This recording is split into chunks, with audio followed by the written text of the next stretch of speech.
We have evidence of everything from people buying votes with checks written from a business on K Street in D.C. to ballots being shredded, ballots being manufactured, ballots coming across the border from Mexico that are counterfeit, a plane full of ballots that came in, ballots distributed across state lines after being faked.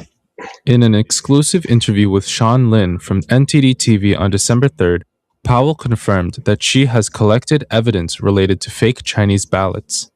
We do. We've heard a video of somebody ordering ballots from China.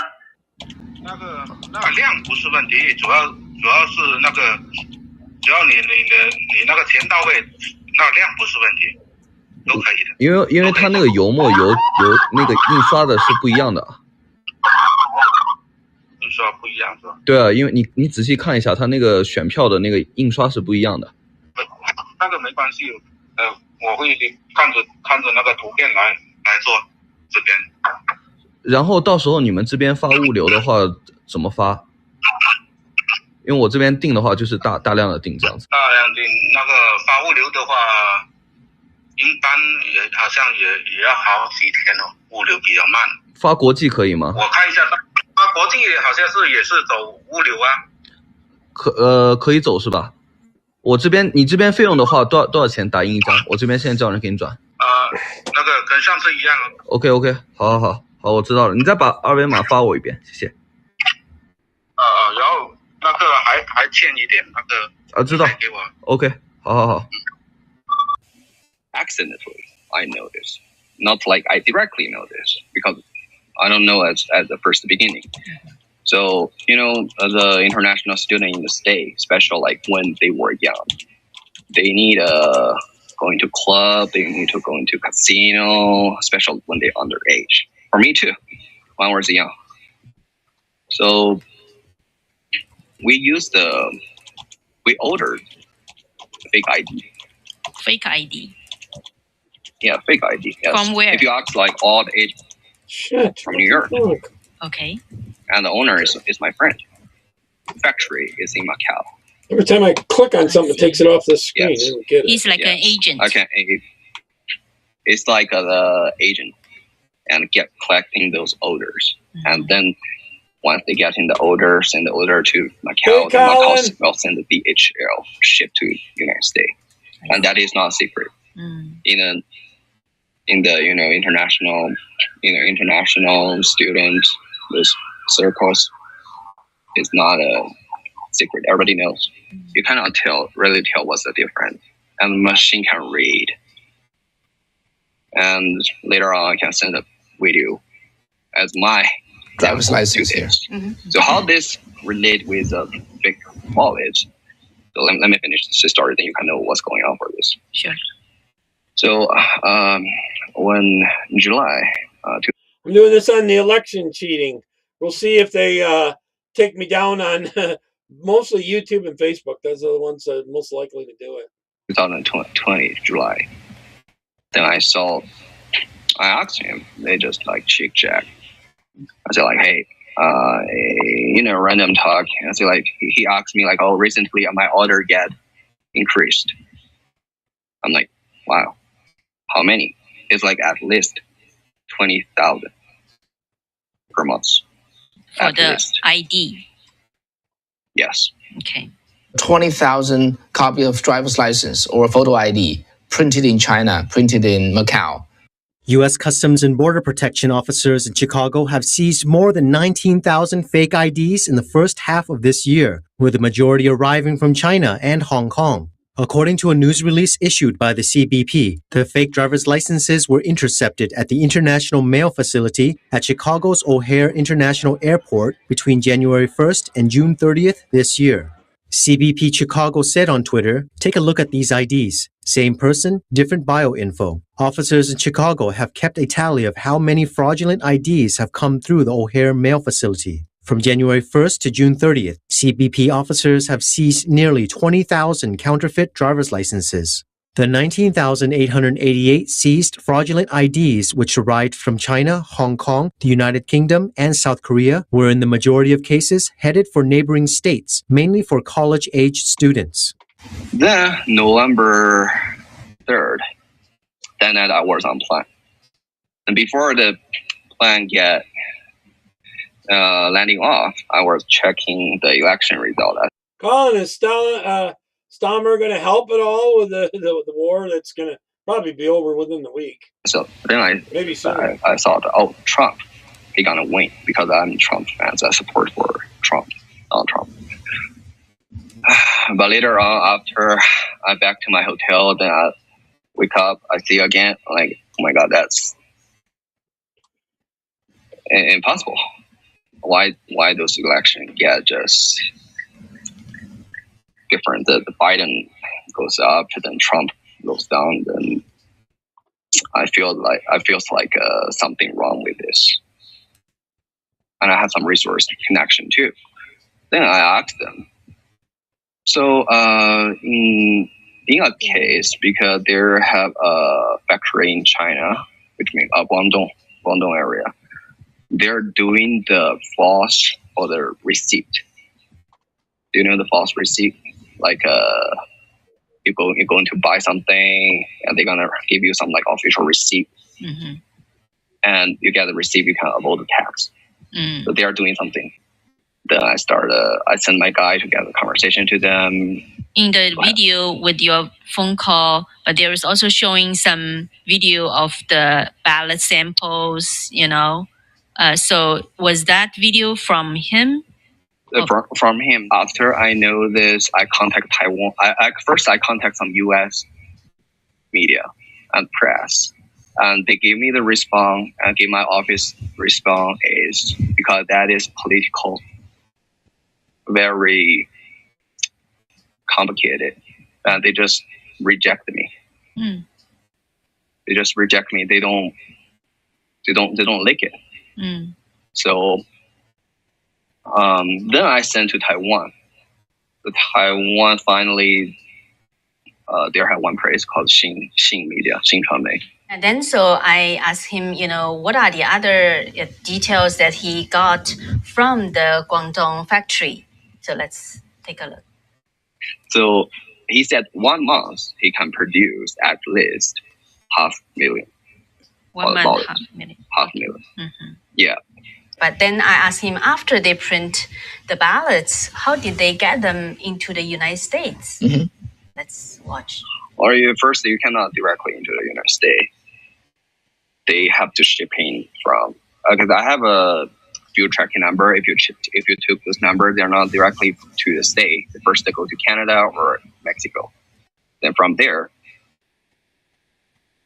just like a narcos drug business. And back to there, you have to deal with local narcos or local gangster, and that's why they love open borders. Figure out this. So remember, Venice was talking about started with the fake ID. So I just then asked him, what's the relationship between the fake IDs and the fake ballots? Okay, first of all, if you just use the fake ID in some state, in the machine, they cannot. You have to use the ballot with your ID. But the ID, if you check on the system, some system won't show the face. They only show the name. That's why the dead people, the social security number, once you get those information, you can hire some people on the street. They use their face, but the information is other people. And then you can pass for the ballot. And then we don't have to mention about the system. They get cheated on system. Because it very depending on the different state and how they cheat. In some state, they cannot cheat on the system. They just do the fake ballot. And that, what I'm saying, not only I saying this, you can check on the our president. Colin, how bad do they cheat in Britain? It's the Twitter. They have a video shows they switched for those ballots. We have evidence of a significant plane load of ballots coming in, and we have a witness who has said they continue to come in because they intend to run counterfeit ballots in any runoffs or if they need them in recounts too. So it hasn't stopped. Wow. So you mean it's still ongoing? And yeah. Powell went on to say that they also have videos of ballots being transported across the US-Mexico border. Attorney Lin Wood also mentioned counterfeit ballots from China when speaking to Sean Lin. Dr. Tian Yuan, a current affairs commentator in the United States, said that the CCP had experience printing counterfeit US currencies, indicating that it also has the capability to forge US election ballots.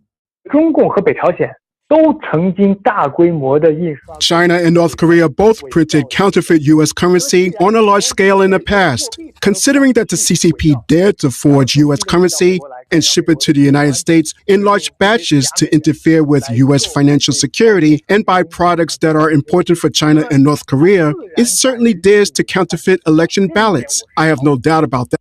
Also, by printing our money, they can buy stuff and cause inflation here. Sidney Powell recently filed an election fraud complaint in Georgia and presented a major piece of evidence showing that fake ballots have solid gray watermark instead of a transparent one, and that they are 100% for Biden. This indicates the application of forensic techniques can help identify fake ballots printed in China. 如果你从法医学这方面来说，这方法有很多，比如说它的纸质。From the perspective of forensics, many methods can be used. For example, looking into the paper quality and for a certain printing shop, there are always various small defects with leaded printing and typesetting. If any clue can be identified through forensics, Attorney Sidney Powell's claim could be valid. Dr. Tian Yuan believes that the most important issue right now is that election fraud could be dealt with as a much more serious crime when China's intervention is verified. Once Powell has evidence to corroborate her claim, the nature of the election fraud will escalate to organized and premeditated foreign intervention. Also treason, because you think some people here are involved too. Today's stuff, we actually now have evidence of Somalis voting multiple times.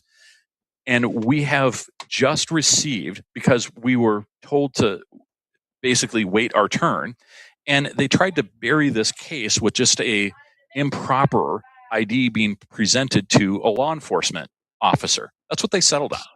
But the reality is that the teacher, and this will be an upcoming episode where I'll actually have attorney Matt Benda, who is responsible for the article and leading the investigation into this. And we've alerted the Department of Justice. We have not heard back from them.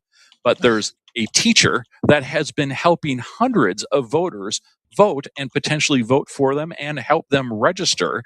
And we actually have the video evidence of even some of the people going across the street to get coffees purchased for them as well. And he's handling paperwork that he shouldn't be handling. And we see daily, multiple times a day, van loads of people coming in with the teacher to vote.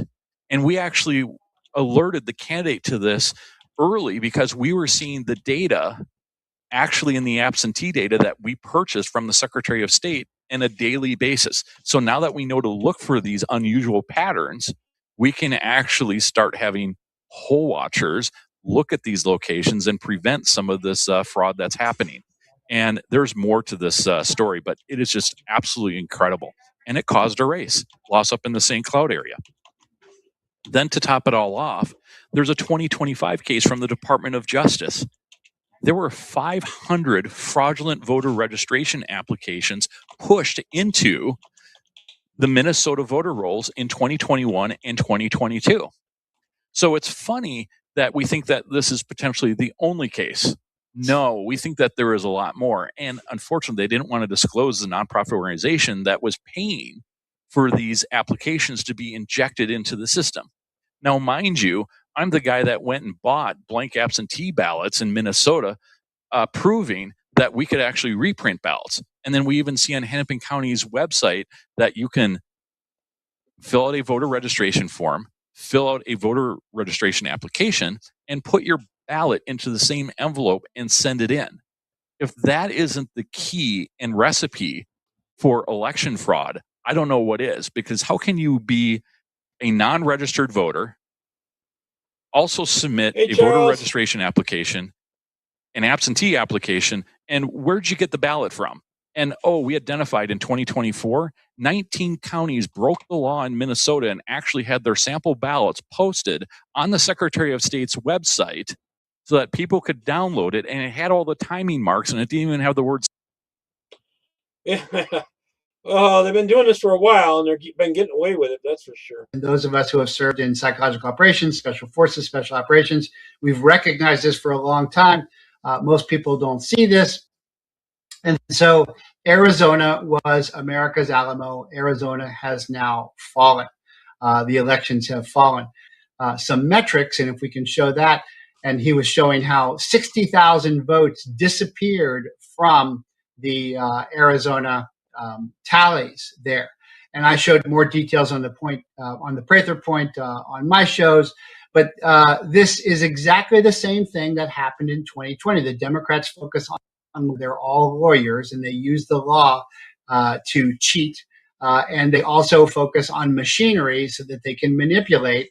And this has been tied back to China. The machines are still going. We've talked about the Konek cases in detail. Yep.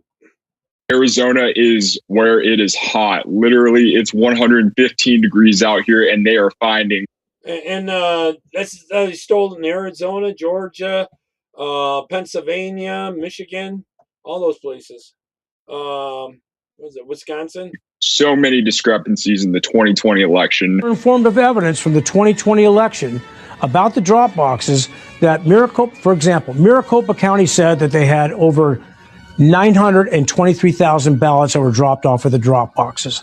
However, documentation can only account for 189,167 ballots, which means that there's a deficit of 733,000 ballots.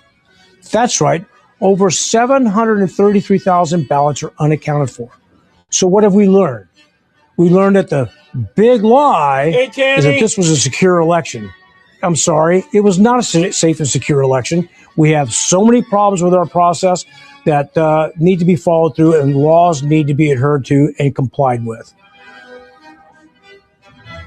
All of this evidence has been turned over to the Attorney General. Oh, and by the way, every Democrat voted no in committee.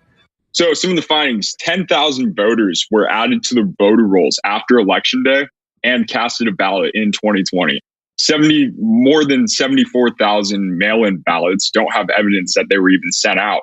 The election server was breached. Remote access was available. The access logs were wiped in March. Original and duplicate ballots were not marked and cannot be verified. The number of votes certified does not match the total found. And the total number that Joe Biden supposedly won by was just about 10,500. I kept looking at the screen because it seemed very odd. And in the bottom right-hand corner was a yellow banner. And I got into a position where I could see the yellow banner, which said low confidence. Then I started paying much closer attention to the signatures, thinking this didn't even make sense to me because the signature on the ballot that was being compared to other signatures didn't even resemble in any way what they were comparing it to. They were completely illegible. They were just scribbles on the ballot. And there were 5 screeners screening low confidence ballots for an entire afternoon that I was in there. And I asked Celia what the low confidence said, and she said just not to worry about that. That this was a new program that they were testing. Boris Epstein says that he's hearing the discrepancy in ballots is multiple of that. Senate audit team needs is the Splunk logs, the routers, the passwords. The county still refuses to comply and give those up. The Wednesday before the Friday that we quit voting, so 10 days before they quit tabulating, they thought they were done.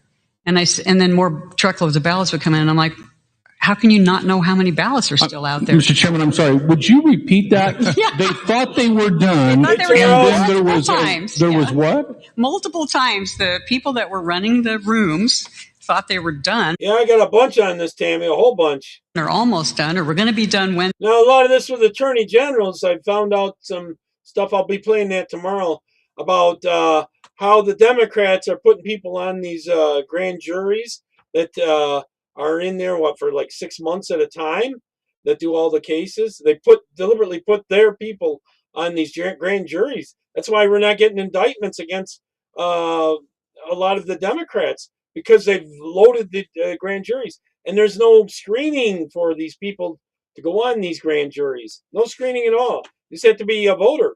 And to be a voter, sometimes you can even be an illegal alien as long as you have a driver's license or something and vote. Tuesday morning, then Thursday morning, then Friday morning, then it went on the whole next week.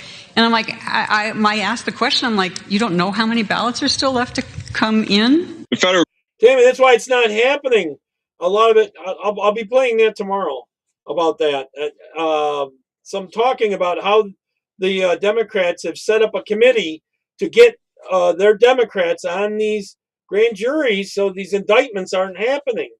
You know, you can have the hearings for the grand juries and they're in Democrat areas, and they're not getting, or even some Republican areas, they're getting them on these grand juries, and they're not indicting Democrats. Several charges they've been trying to bring against them. Pam Bondi and Jung Janine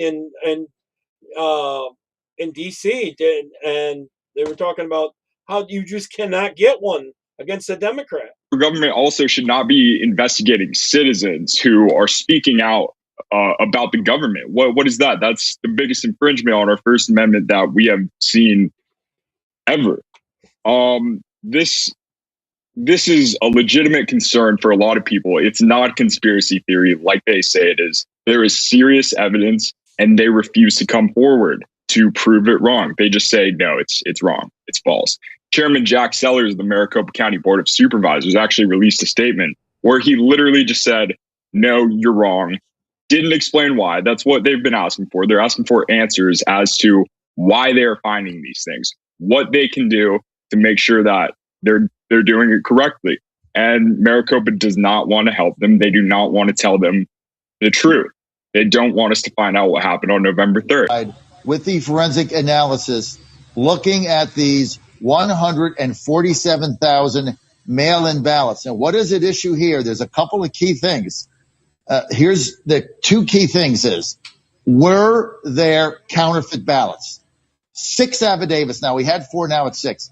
6 affidavits of veteran election officials are alleging that up to 30,000 of these 147 ballots are fake. Also, they got judge plants in these things too. So sometimes you can go to these grand juries and the judge will throw the case out before you can even do it. Somebody printed them up on a machine and ran them through the vote counting machines. They're not real. They're not attached to anybody. They have 4 pieces of evidence for this. None of these are going away. None of these can be explained. Number one, they're on different paper. What kind of paper are they on? Why isn't the same paper that everything else is on? Number 2, they're not folded. Well, what do you mean they're not folded? In order to get an absentee ballot, you have to get it in the mail, which means that the Department of Elections in Georgia machine folded the ballot. You can't have a ballot in an envelope that you mail back or Dropbox back that's not folded. You either got it folded or you sent it back folded, or both with an envelope. So why aren't they folded?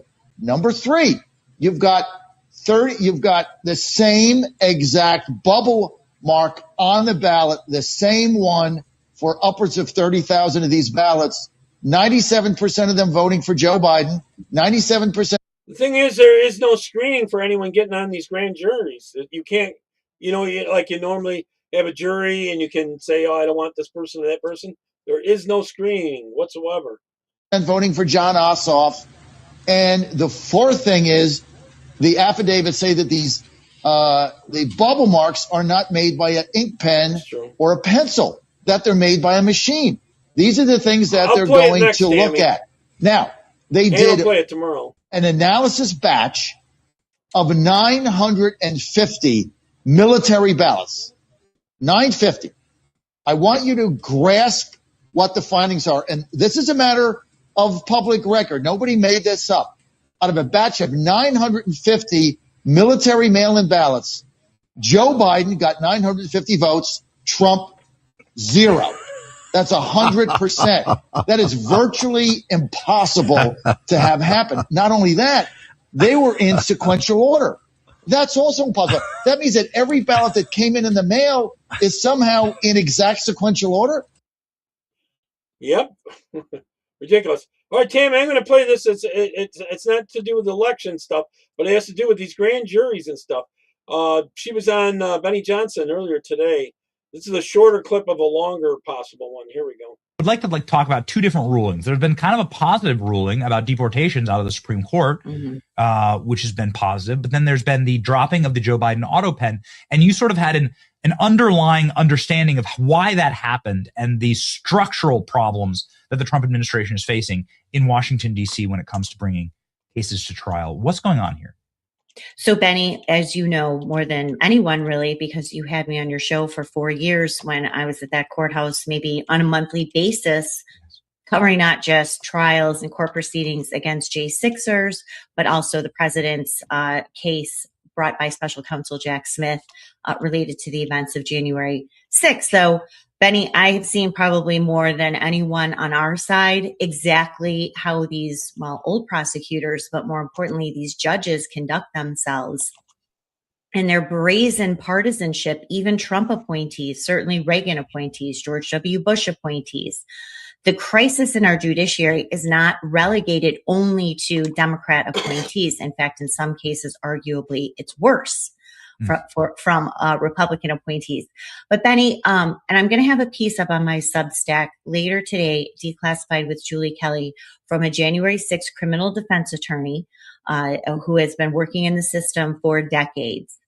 And I spoke with a few J6 defense attorneys. They are somewhere between just outraged, flabbergasted, and amused at what's happening now in the DC courthouse related to DC grand juries systematically denying bringing a no true bill, that's the technical term, meaning they are denying a criminal indictment sought by the Trump DOJ, and in this case, DC U.S. Attorney Jeanine Pirro, but also then in the miraculous instance that one of these cases gets to trial, that individual who is charged by the Trump DOJ is acquitted and exonerated, especially, I should say, particularly in politically charged cases. We saw that with the Subway sandwich thrower. Remember, So they're not even getting the charges against them, not the indictments, because the grand juries are so loaded with Democrats that are planted there. She'll talk a little, I think she gets to the had to downgrade the charges, and then he was acquitted. So, but I'd like to take some time after you jump in here to explain the grand jury process, because most people don't understand it. I know I didn't before I started covering J6. And I think it's important. That is the biggest obstacle that I think Jeanine Pirro and the Trump DOJ are facing in Washington right now. Yeah, of course. Please go there, because it's something that you have to have a functional society. You can't have places where there are unique privileges that allow you to commit crimes and walk away. And if you have districts like that, if you have places like that, like if there was a place like that for a Republican, I would be completely against it. There shouldn't be any place where you can go and, like the Subway sandwich thrower, it's like a hilarious video, but it doesn't matter. He committed assault, right? Like this is assault on a federal officer. This is worse than most of what happened during January 6th for most of the J6ers. Is a worse assault on law enforcement than most J6ers. Is that correct, Julie? I would say probably at least more than half, because the statute, Benny, is interfering, impeding, or assaulting a federal officer. Now, this could be any federal officer. In the J6 cases, again, they weaponized that statute to mean a police officer, including Capitol Police and DC Metro Police, which I'm not even sure they're federal officers. But no one bothered to really dig into that. Nonetheless, 300 plus charged with any variance of under that statute. But I will say, comparably, you had J6ers who threw water bottles at police officers that day, who were subjected to armed FBI raids, pretrial detention, and then, of course, immediately convicted by DC juries, sentenced to years in prison, and in some cases, not necessarily water bottle cases, but others, to terrorism enhancement.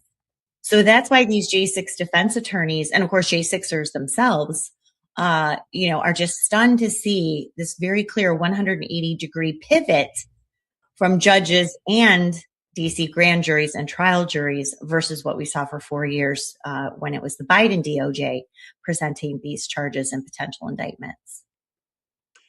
So I'll play a longer segment tomorrow on this, Tammy, and all of you.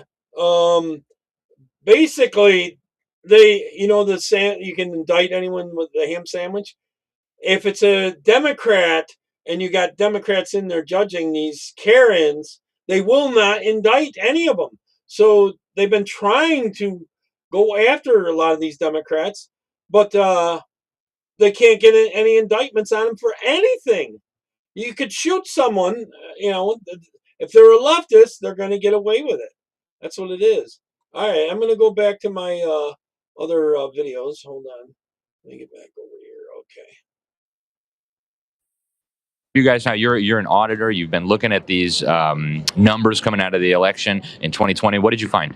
So we found a lot of different things. The newest development that has transpired is we actually handed our Secretary of State 15,000 phantom voter affidavits just last week. So What's a phantom voter affidavit? So basically, these are people that voted from addresses that they did not live at. There's no record of them living there. And how we were able to basically, once we started canvassing, we noticed that there was a lot of people voting from houses they didn't live at. So then, we realized that these people were the former owners of the house. So they used to formerly own that house and they're still voting. So, and it was just happening way too much. And, we've been able to track these people to Connecticut, to Massachusetts, to other parts of New Hampshire, but they're still voting in their old address. So basically, once we caught on to this algorithm, we went to we had a national company take our voting rolls and put them in the National Change of Address database, which is the website, the post office. So it's the U.S. Post Office. So like when you go change your address, you have to fill out a permanent change of address form. So and when we ran our voting rolls from 2018 to the people who changed their address permanently, it's not a temporary change of address, it was a permanent change of address filed with the post office. So when we ran that against our voting rolls from 2018 to a month before the November 3rd election, we got back 15,500 people who voted from an address they did not live at in the state of New Hampshire. And mind you, 800,000 people voted in New Hampshire in the largest election ever, which was 2020. Wow. And so what other kind of irregularities did you guys find? And do you think that's when they did all the mail-in balloting and drop boxes? it's possible that these irregularities were big enough to potentially flip some races? Absolutely. I mean, when you think about Biden, I absolutely think the Senate, the House, the Senate and the House and the presidency. That there's a lot. The election wasn't the will of the people, in my opinion. Or if it was, we have no clue of verifying anything, because we also had more people in many towns in New Hampshire that voted more than the population. There was more voters than the population. So that happens in all the blue areas. Somehow they vote more people than there is people. And then, basically what Philip Stark said, who is one of our auditors, is that it's a 1 in a million chance for, like, say, for example, Windham, New Hampshire has 4 machines. So machine number 1 reads, for the president's race, 60% for the Republican, 40% for the Democrat. Machine number 2, same. Machine number 3, 40% for the Republican, 60% for the Democrat. And then machine number 4 goes to 60-40. And so that's a 1 in a million machine. I found 30 towns with 1 in a million. So there's 31 in a millions in the state of New Hampshire. Thoughts on that? Oh boy. A lot more. Our group of citizens, inherently don't trust our election systems to begin with, because this is the WEC website called Badge of Voters, and you can see that the total count of registrants on here is 7.1 million registrants. And it gets to the problem that we only have 4 million adults in the state of Wisconsin. So we're approaching, in the 7.13 million number on the voter rolls, that grows almost daily. It never ends. It rarely goes down. It drops slightly when they sent out the 4-year postcards, and then it shot right back up, and it's the highest that I've ever seen it. Okay, and it's even worse than this, because there's the 4 million adults in Wisconsin. Not all of them register, not all of them vote. We're really down around about 3.6 million, 3.7 million. Kenosha County. Here's an address that hasn't existed for 10 years. They changed the road, they changed the address. Still to this day, there's 359 registered voters at an address that does not legally exist for 10 years. We went into the property tax records and checked this down in Kenosha. This is what you also get when you have such an inflated registration list. This is a specific 2-bedroom apartment. You have 26 registrants. Now, we don't know, but it raises the question, how many of the 26 were given absentee ballots? I'd like to know. How do you have 26 people registered in a 2-bedroom apartment? We found tens of thousands of these. We have them in our possession, of pictures, addresses, the number of registrants, and the size of the apartment complex or the residential home.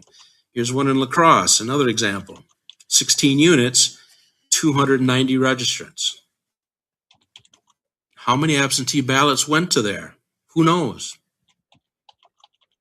Here's one in Outagamie County of a single-family home, and we found tens of thousands of single-family homes like this. It's 19 registrants to that address.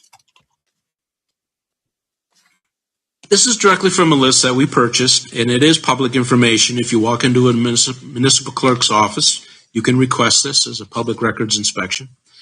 And here's a major problem is with the WISVOTE system, with the whole system, is there's no first name.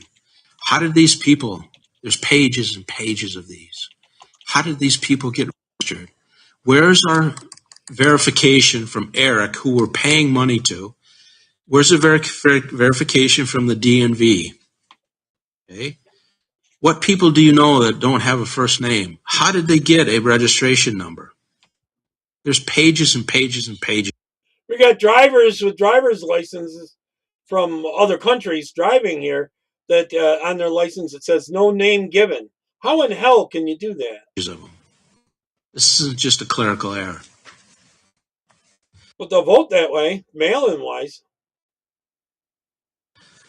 Go to this one. Look at the last name.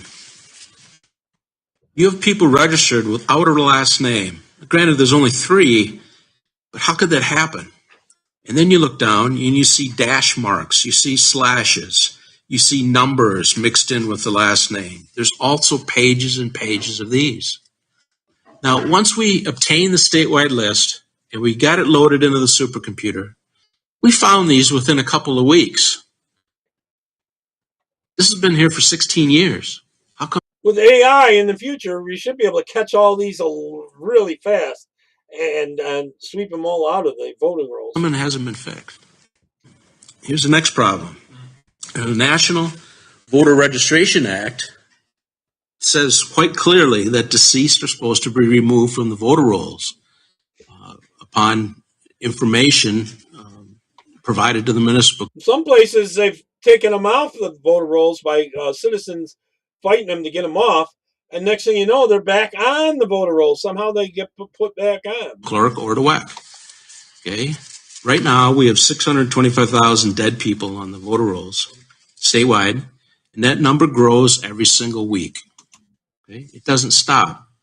Someday, if you keep the current policy, you're going to have 10 million dead people on the Wisconsin state voter roll. We're asking for those to be taken off. Another one, the top two, it's all the same person. The top two different ID numbers, both active. Both of these ID numbers cast a ballot. Same person, same address. You got two actives, you've got two different voter ID numbers. Here's another one. Now, JG voted twice. The name is not given because this particular person has been referred to a criminal prosecution, the appropriate law enforcement. Here's another one. Zeta Lodi, same person, same address. I'm just repeating myself, of course. Different ID numbers, active, and ballots. Two ballots were cast in the same name, same address. Here's another one. Here's another one. Okay.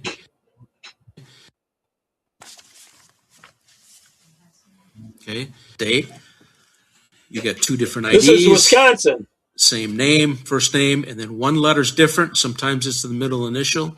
Sometimes it's the last letter of the name. Same address, active. Two ballots were cast. We could not find the Janet Nunn fax. We don't believe that she exists. She actually put her name on there as, let me go back just a little. Janet Nunn fax. They just make shit up and put it in there. And they're voting more than once. Don't believe that she exists. Okay. And how they're doing it. This one way. This is up in St. Clair County. And if you look at the statements below here are based on this single city of Hudson. If you look from 2012, the population grew by 10% up to 2020. These are U.S. government numbers. The number of registrants increased 128%. We have been finding this all over. Waukesha County, blue counties, red counties, doesn't matter. North, south, east, west. We've been finding inflated voter registrations everywhere. Here's more on a county level. Now, this is Rock County numbers. This is by volunteers who spent the time and their own money to research this. And generally, you crisscross back and forth, but it started with 3,420 ballots. And we've done this for numerous counties in the state, by the way. And what, in the end, jump into the end result, found 5.6% that we're categorizing as illegally cast ballots. And that is broken down by, which comes is 192. We triple verified them. And out of the 192, I can't comment over on the other side. 178 moved well before the election took place and had a different legal address.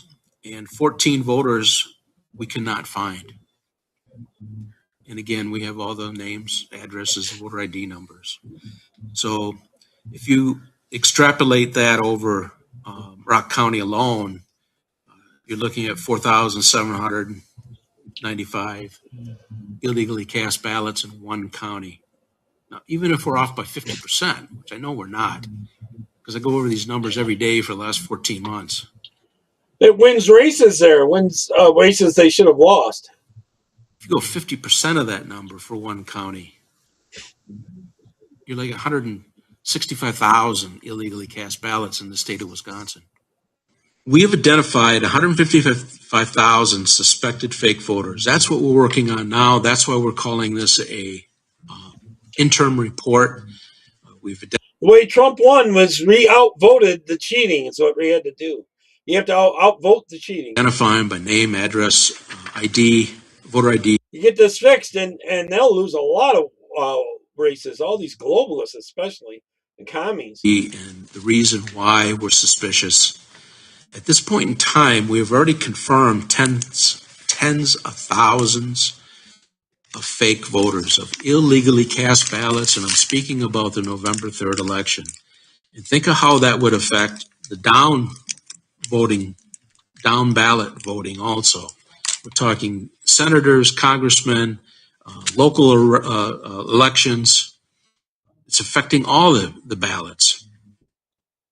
Now, to give you a better idea of that number, we're waiting for confirmation from one particular source on top of the tens of thousands, which will shoot this number to well over 50,000 illegally cast ballots that we can prove. Try to do verifications, anywhere from 3 to 5 verifications, depending on the situation. And if you look in the last column, and I know the print's small, these are saying what was found for each one of these voters. Yeah, Tammy, we have to fix this now because there won't be any Trump-like person in the future, and they'll be able to steal all these elections, and they'll put more laws in place so they can bring more illegals in and everything. Now, these lists contain, we have hundreds of lists. These lists contain this. Think under Biden, they were stealing a lot of money. If they get full control of everything, it's going to be even worse. Particular one, about 350. I believe, if I remember correctly, about 50% of these, of the 350, we put in the category of phantom voter. And what we mean by a phantom voter is an illegally cast ballot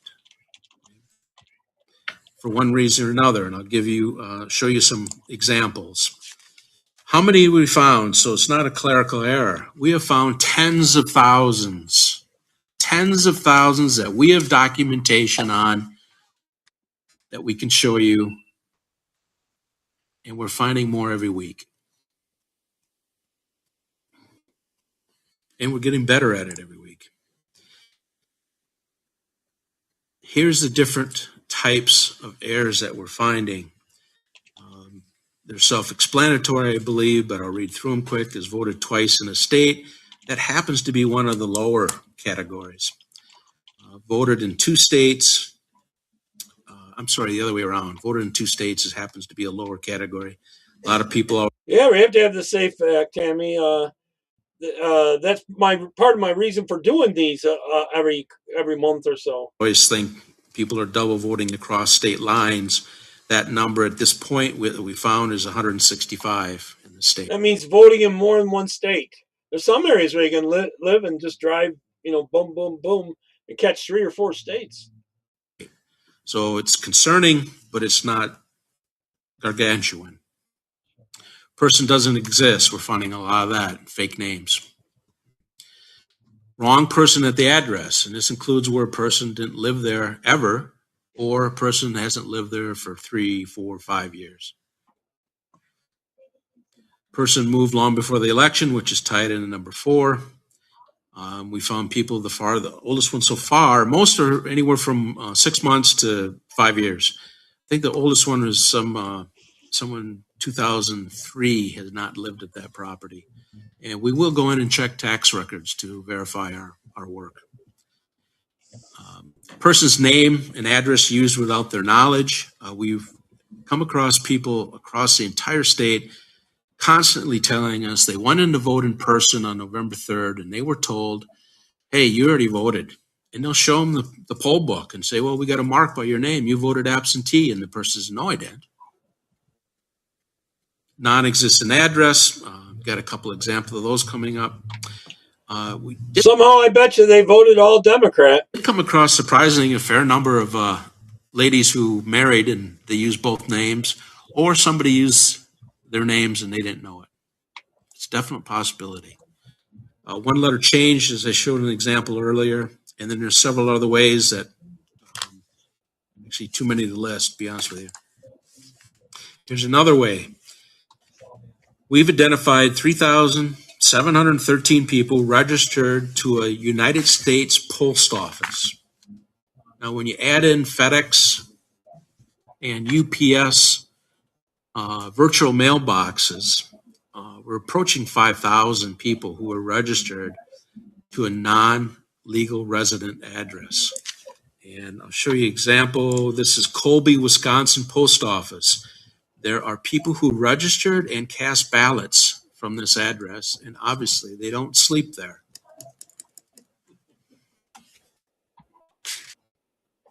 Yep. That goes on for hours, but that was a flavor of what's going on. This story broke a few days ago, and yet most Americans still haven't heard a word about it.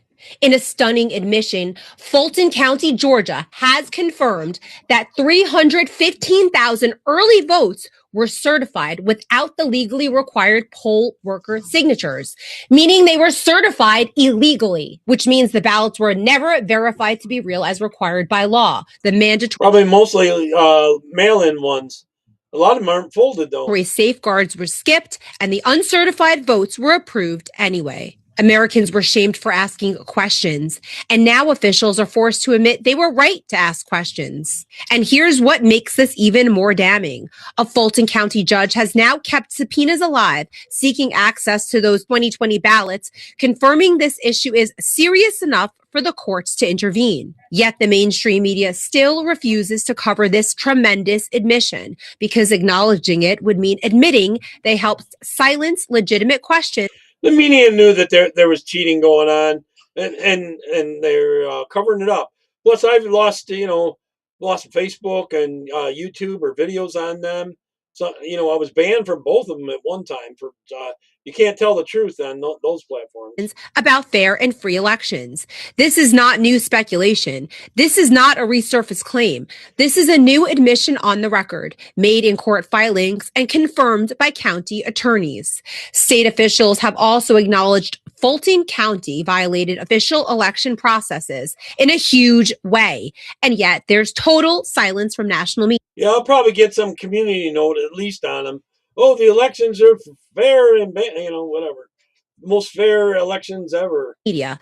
And why does this matter now? Because poll worker signatures are not cosmetic. They are the legal verification step that confirms voting machines were properly opened, properly closed, and properly reconciled. When those signatures are missing, the verification process itself is broken. Officials insist the issue was procedural, but procedures are the safeguard. Without them, voters are asked to blindly trust explanations given after certification instead of safeguards enforced before certification. Georgia, quote, hand counted the ballots in a controversial audit in 2020, but it is now admitted they counted uncertified ballots. They never bothered to check if the ballots were lawfully verified before certification, meaning a mandatory statutory condition was skipped. In short, counting ballots later does not make an improperly verified certification legal. And remember, in 2020, Georgia was decided by a mere 11,779 votes, and the consequences went far beyond the presidency. Georgia's election results flipped 2 U.S. Senate seats, costing Republicans Senate control and helping deliver a full federal Democratic trifecta in Washington, fundamentally altering the balance of power for years. This is not only about relitigating the past. It's about confronting a present-day reality. If election violations can be admitted years later with no investigation, no consequences, and no reform hearings, what message does that send heading into the next election cycle? And this is why the media is ignoring these new facts. For years, mainstream outlets didn't investigate. They coordinated, marching in lockstep with government narratives and shutting down the public. Questioning election integrity wasn't debated. It was punished. People lost everything. January 6 defendants were sentenced to decades in prison. Millions of citizens were censored, terrorized, and disenfranchised. Journalists lost their livelihoods. Trump allies like Mike Lindell and Rudy Giuliani were financially destroyed. They even came for President Trump. A lot of them went to jail. All for the revolutionary act of questioning an election process that is... Look at Tina Peters out in Colorado, still in jail. Now openly admitted to having violated the law. And it leaves one unavoidable question the mainstream media still won't ask. What really happened in the election of 2020? This was never about President Trump. It was and still is about the disenfranchised American voter. When legally mandated verification steps are skipped, the injury is constitutional. The voter's right to equal protection and a lawful vote is violated. The injured party is the citizen of the United States, from Georgia to New York to Texas, and the injured party has standing and is owed a remedy. That remedy begins with a full, transparent investigation into the 2020 election failures, followed by full accountability and lawful redress for lives damaged simply for questioning them. Reporting for Lindell TV in Washington, D.C., I'm Kara Castronova. Yeah, I wish it was a rest too, Tammy. But yeah, I got something on Michigan as well. But they've stacked the deck on all these not jury pools, the grand jury pools. That they put people in intentionally to save them, basically. All right, this is a hidden camera. This is how bold they are if you catch them on hidden camera. Watch this. That was the big thing here, was the counting of the ballots at the dome. It was all counting the ballots, and they told them that it was a leak on the opposite side of the dome here. See if you can get them to tell the truth on the stand. I bet you they won't. Everybody needed to evacuate. So then when they all left, the Democrats went back in and started counting, and the Republicans went back to the headquarters. They didn't know. You know that for a fact? That's what happened.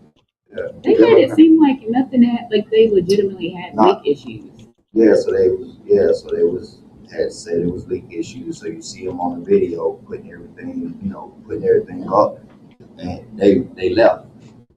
No, they put someone on putting stuff up, and then you see them leave. And they was out in the parking lot. Tammy, it seems like he was in on it. Back in. Or they was out in the parking lot, and they was gonna go back to headquarters. And so the Republicans left, Republican watchers, but they all left. And so after they left, the Democrats went back in there and started counting. So that's the videotape. You see them when they walk. Tomorrow, Tammy, I'll do more on the prosecution problem. What the problem has been, the Democrats have these different committees. They're spending money on getting Democrats on these grand juries. And they're on there for like 6 months at a time. Walking back in, pulling the shit out from underneath the tables, and during that hour, and then the other part was that when they were counting, I think during that hour, that stretch of that, it was only like less than 100 votes was counted for Trump. And statistically, you're downtown, there's going to be more than 100 votes for Trump. That's what happened in 2020, because that's when the ballots, and they started stuffing them ballots, and people stuffing them ballots, and they got videotape of them. But because nobody talks about it. But that's why Trump been making that big deal about it, because you see it on videotape. It's like, we see the man pull up and put 100 ballots in his box. You can't do this. So Bruce is paying people to do just that. Drop off ballots, go around, collect ballots, collect absentee ballots, drop them off. How did that even work? Okay, so if you're paying someone, I'm not trying to do this, trust me, but if you're a group and you're paying someone to pick up the absentee ballots, do people take the absentee ballots to the org? Oh, yeah. And then the orgs distribute the pay? That's confusing. It doesn't make sense. No, it's like, let's say you're my canvasser. I take. Problem is the courts are all against him. It's going to be really tough, from what I'm hearing. You go around and pick up these absentee. They've gone around even in Republican areas and loaded up these grand juries to prevent charges from actually happening. Ballots from this area, you go pick them up. Because in a lot of these cases, you got to go in front of a grand jury to bring the charges against these Democrats. All up, drop them off in the box. No different. I pay every week like a canvasser. You just get paid like a canvasser. You're on the clock for however many hours, driving around, picking up absentee ballots and putting them in ballot boxes. What information do you need to actually know that these are certain areas that have a lot of absentee. Oh, I mean, when that's the case, you would just have to have, you would either have to reach it, like some groups was reaching out to the folks beforehand, so they were passing them out to other people and then coming back and getting them all. Going down to a senior house. Yeah. Give everybody a ballot and come back and collect all their ballots and turn it in on. And then you take the ballots and then drop them off. And then the groups would have whoever, the canvassers go and pick them up and then take them straight. Yeah, you can't do that. That's the illegal part. So think about it like this: if you're going to steal an election, let's say Georgia, this is the perfect example. If you're going to steal an election here, you're not going to go to the outside of the Democratic Party, right? Yeah. They're not going to go outside of Atlanta or outside the metro Atlanta and change the numbers in the Republican counties, right? But that should just be too obvious. Change the numbers in your home. You can fluctuate these numbers because it'll just look the same. It makes more sense to do in Atlanta. It hides better. So like if somebody's coming behind you and saying, well, you know, you've been stealing votes, first place they're gonna look at the outline county where it's red. Don't change those numbers, right? Because then that county that's always been red to blue, which right? will raise that flag. Which will raise that flag. Okay. If you come here to the city where it's already a million and a half voters, and then you just increase the numbers of your already places that you want. So you want to inflate the numbers that you already have versus trying to go to a red area and inflate those numbers, because that would just obviously look wow, you know? So you need to start being in 4 years in advance. You're trying to steal an election. Yeah, because you got to get a lot. Dude, it makes sense. That's 2016. You got to pay a lot. You got to pay a lot of people to get in the pockets. You know, a lot of people. You know, people that you got to get in position. You got to get. We got to get these election laws changed, like the SAFE Act. That's a step in the right direction, but we need more than that.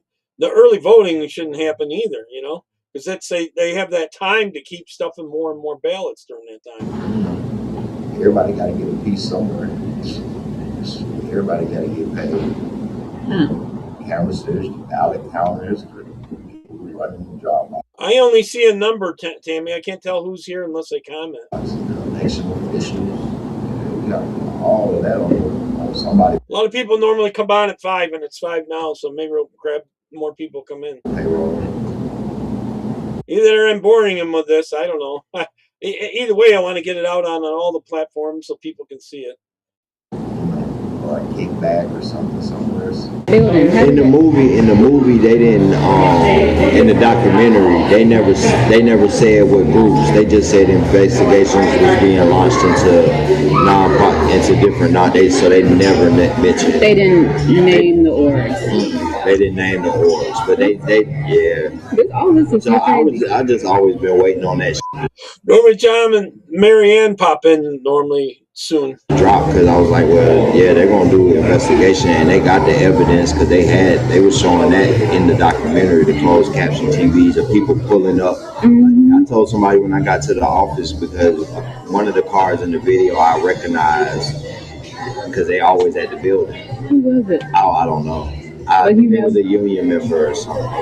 Probably. But that was like when I first started. They just had one of them weird cars that stood out. That stood out. And I was like, I know who that. And I was like, yeah, that's rare.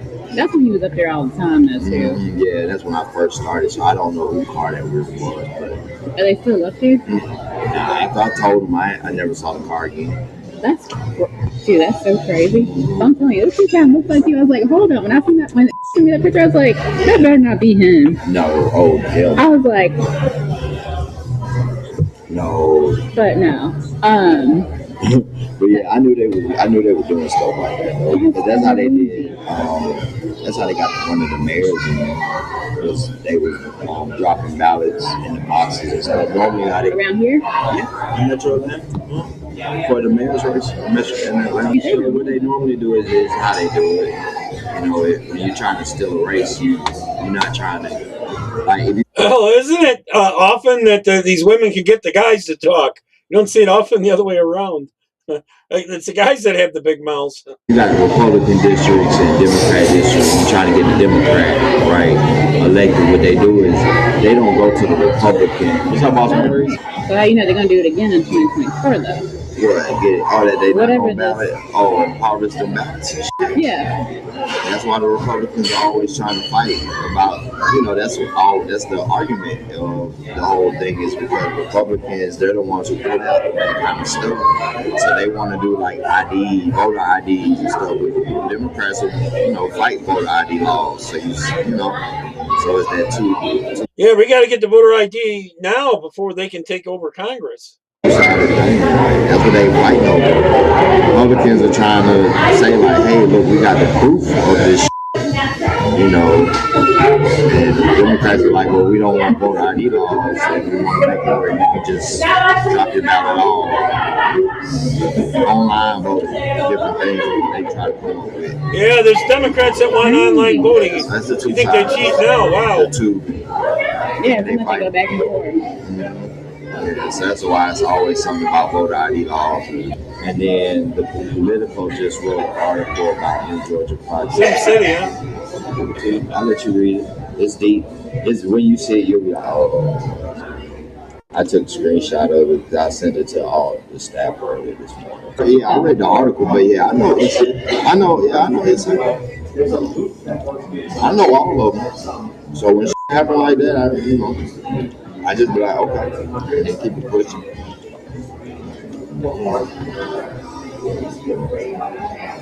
So when I saw that article, I was like, okay. So, Colin, did they cheat this much in Britain? I figured that.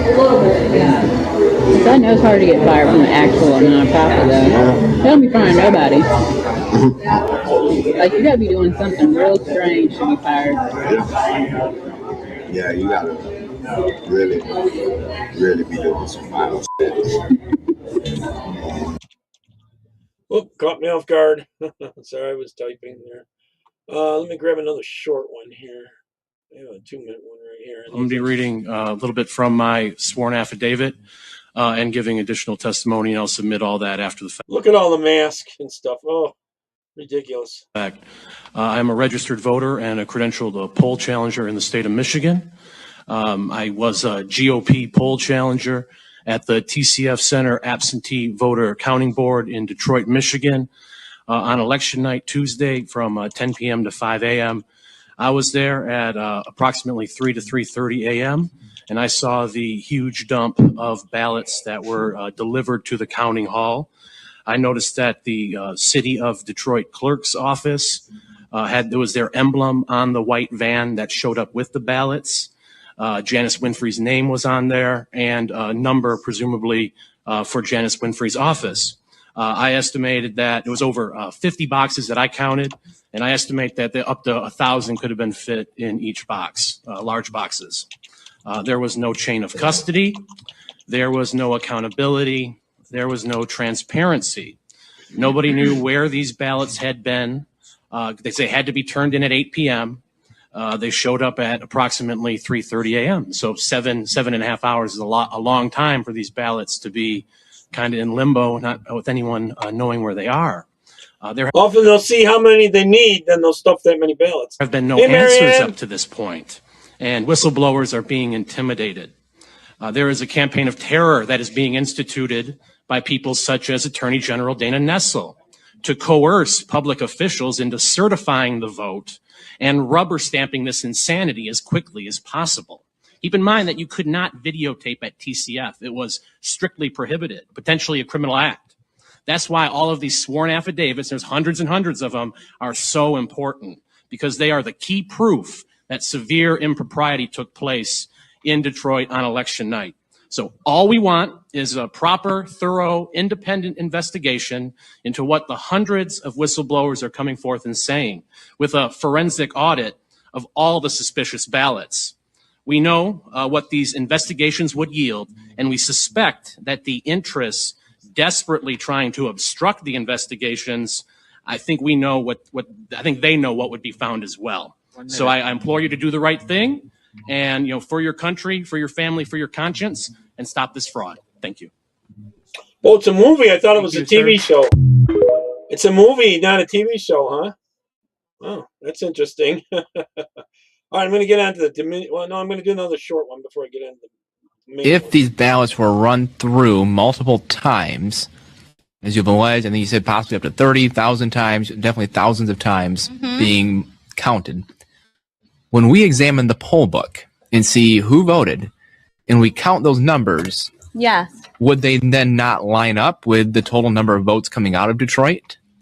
Just later. The poll book is completely off. Completely off. Off That by 30,000? I'd say that poll book is off by over 100,000. Where are you from? Oh, I'm from Downriver. Okay. I'm here because of the 38,000 ballots that arrived here at 3:45 a.m. that are just now sitting over there and getting counted. Okay. I don't know how that many ballots come in at 3:45 a.m. when the election was done hours before that. Okay. And that's why I arrived. Okay. They had to come up with more votes because even in 2020, we actually outvoted them. And they had to keep stuffing more than what they were cheating then. An eye-opening of hypocrisy, let me tell you. Something I want you to see, they're taping up the windows. Security's taping up the windows so that people who are challenging cannot see in here and we can't see out. So it's an interesting development. I began observing the process of ballots at several counting boards. I quickly noticed that none, and I mean none, of the names were being scanned from the ballots were in the electronic poll books. All of the names that were found in the supplemental sheets. We know that the poll books, the electronic poll books, were updated on Sunday, November 1st.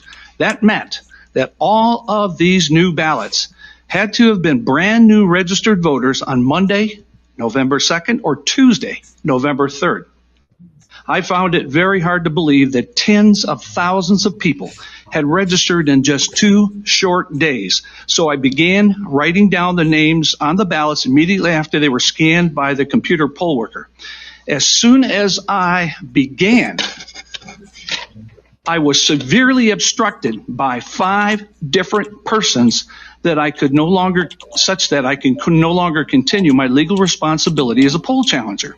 These 5 persons comprised of a poll worker, a supervisor, an uncredentialed person, a Democrat challenger, and one of the top leaders of the AVCB. The details can be found in my affidavit. Does anyone believe that 30 or 40,000 new voters were actually signed up legally in 2 days? Yeah. And what have you seen? I've seen ballots that don't belong to anybody. They don't show up in the voter registration. There's no name attached to them. And what are they doing with those ballots?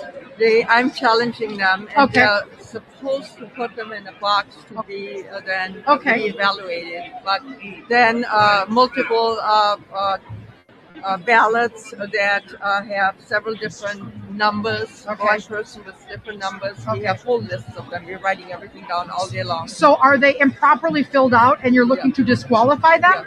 If they're improperly filled out, if they have no name, if they don't have a home, or if the person was born in 1921 but registered to vote in 1900, that kind of doesn't make sense. So, but that's not on the ballot.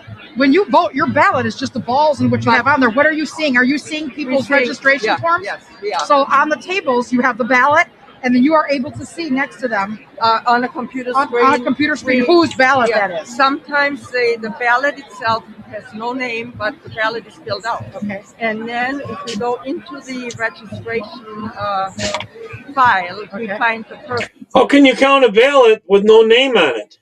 How can you do that legally? That has been, was born in 1921, and it's just there's a lot that's Been a little while since I had some tacos, Marianne. not right. What's wrong with being born in 1921? But registering to vote in 1900, 21 years before you're born. Following are only a few of the most Okay, so you register to vote 21 years before you're even born. egregious items witnessed. I was not allowed to perform my job, and from what I observed, were any of the GOP challengers in accordance with Michigan laws. We were constantly prevented from getting close enough to see what was going on with the respect to the ballots. Procedures were not being properly followed. When we brought these to the attention of the supervisors, our concerns were dismissed and ignored. We observed ballots being backdated from 11/4 to 11/2 and data being entered into the computers for these mail-in ballots. Poll workers were entering ballot information from new mail-in ballots, including dates of birth of 1/1/1900, into the electronic poll books and processing those ballots for tabulation. The information wasn't in either the electronic poll book or the paper supplement book prior to that. Dead people were voting. I sent a website to that effect, and the list that they had up to that date was 17,327 randomly checked Michigan voters that were registered for voting and were above the age of 80. Every name on this list has voted in the 2020 election. Check for yourself, and has also been found in one or more of the obituaries online. This is the most important election in my lifetime, and I think the most important election in the history of our republic. I don't know. Pretty sick. Hold on, I was catching up on something here.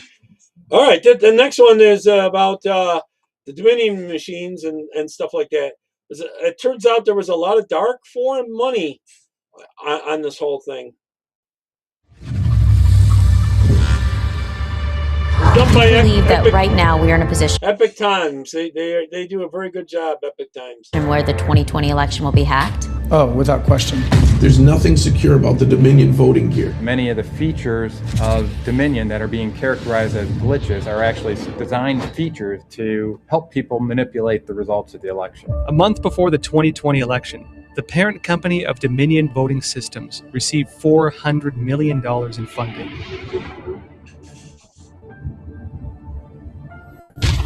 Instead of running towards the light of honesty and integrity, Dominion Voting Systems retreated to the darkness. Where are the facts? Is there any truth behind these allegations?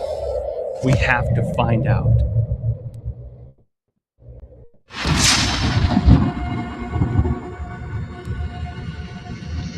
Have become the key players, and they are polar opposites. My name is Joshua Phillip. I'm an investigative reporter for the Epoch Times in New York. In April this year, we released our documentary investigating the origins of the CCP virus that was watched by over 100 million people. Every day since then, I've been following the CCP virus on its path of terror, as well as other related events that have rocked the world, like the Hong Kong national security law, seeing the Chinese Communist Party, China-India conflicts, South China Sea disputes, and the Taiwan Strait crisis. I'll be doing again these live Q&As. My schedule, now packed with daily live shows and even more interviews, has just... Tammy, is that they won't, or they haven't, or they aren't anymore? Did they ever use them? Had to keep up with this unusual year. The Smart Mac ones are almost the same thing. But then if they don't cheat that way, they try other ways. But it makes it harder without them controlling these machines. Then election season hit. The 59th U.S. presidential election garnered a historic turnout from the American people. Compared to the last election in 2016, 20 million more... Right, bullcrap. I mean, that wasn't an historic turnout. It was probably the same or a little less. They had the COVID thing going on where they could stuff the ballots in these those drop boxes. And they had early voting everywhere. And no verification, all that stuff. Well, you'll see here. Votes were counted. Emotions were high. We've never seen anything like it. On November 3rd, the thrill of election night, which only comes once every 4 years, was upon us. Yet after midnight, no clear victory celebration was in sight. Counting in key swing states paused. Donald Trump's campaign announced it would demand a stop on tallying ballots and take legal proceedings all the way to an appeal at the Supreme Court. And then, almost unanimously, mainstream media ignored the pending legal challenges and 4 days later declared Joe Biden the winner. We've reached a historic moment in this election. We can now project that former Vice President Joe Biden has been elected President of the United States. And if that wasn't unusual enough, the most startling allegations, reports of irregularities at voting sites, began to surface. It was disturbing. We just want a fair election. I felt insidious fraud going on. The allegations were not only questioning the fairness of the voting process, but even suggested possible fraud of stealing the election. The U.S. is a beacon of freedom and democracy. The integrity of the U.S. election impacts not only the future of the United States, but that of the entire world. Where are the facts? Is there any truth behind these allegations? Is the election indeed being stolen? We have to dig in. We have to find out. On November 3rd, 2020, I didn't host my usual program. Instead, like so many Americans who care about the future of our country, I was closely watching the election results in real time, live on air with the Epoch Times' sister media, NTD Television, during their election night coverage. 2020 has been kind of the year of unpredictability. If you look at And by midnight, Trump and Biden had won their expected strongholds. Trump had won the key swing state of Florida, which has 29 electoral college votes. if the trajectories don't change, Trump looks like he has a pretty strong victory. Trump is so far ahead right now, it seems Biden doesn't have enough room to grow in terms of electoral votes. Then something unexpected happened. It does seem that the results I remember those nights. I was live then. are just frozen too. There's nothing new is being declared right now. Counters have gone to bed. Yeah, no, it does seem that way actually. The swing states where Trump was holding a lead, Pennsylvania, Michigan, Wisconsin, Georgia, they suspended their vote count or postponed counting mail-in ballots, and it happened almost simultaneously. This inevitably And they stole Arizona too. delayed the final result. Then just after midnight at 12:49 a.m., Trump sent a tweet. And then around 2 a.m., he appeared at the White House to proclaim an impending victory and to announce that his campaign would take the election fight to the Supreme Court. We want the law to be used in a proper manner. So we'll be going to the U.S. Supreme Court. We want all voting to stop. We don't want them to find any ballots at 4 o'clock in the morning and add them to the list. Okay? He could foresee what was about to happen. They trucked in ballots where they had to. See, they were already cheating, and they didn't cheat enough. At 4 a.m. on November 4th, exhausted spectators were in a deep slumber, and America was in the pitch black of night. But the sun came up with another surprise. Trump's lead in several key swing states had disappeared. I've flipped on the news earlier this morning. We started looking like it's going more Biden. And what was more unusual was that Wisconsin and Michigan had resumed counting around 4 a.m. and 6 a.m. And both states showed a sudden spike in votes, over 100,000 votes in each. And they did this after they got the Republicans out of there, and it was only Democrats in there looking over this. State, nearly all for Biden. It wasn't long before Biden's large deficit behind Trump became a small but sustained lead, which was declared a Biden victory by most mainstream media on November 7th, even though no state had certified its results and no electors had been appointed. The election hasn't officially... Yeah, they just waited until Biden got ahead, supposedly. Okay, Biden won.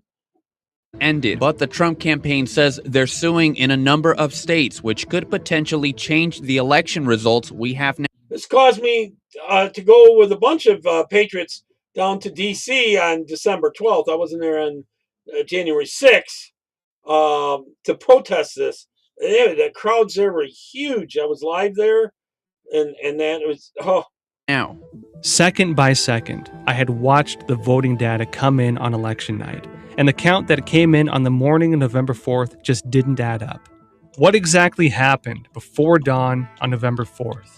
Not a single news agency provided an explanation, and the opinions portrayed by the public on social media and the announcers on mainstream media were in huge opposition. There is no evidence that President refusing to concede the election, repeating his baseless claims that the election was a fraud. How are they impacting people there in Georgia who have another runoff election to look forward to? In violations of Michigan election law. Meanwhile, at the White House, President Trump spent his holiday continuing to push baseless. And all the judges were dismissing the cases. They had those all set up too. They weren't allowing the cases to be heard. So were you losing all these cases? They aren't even being heard. Claims about voter fraud. It's certainly not easy to separate fact from fiction when it comes to allegations of election fraud, but it is clear, especially with the ongoing legal process, that the mainstream media prematurely declared Biden the winner. NBC News now projects that Joe Biden won the president election. Without investigating it themselves, they hastily denied any fraudulent activity in this election, which had a historic turnout.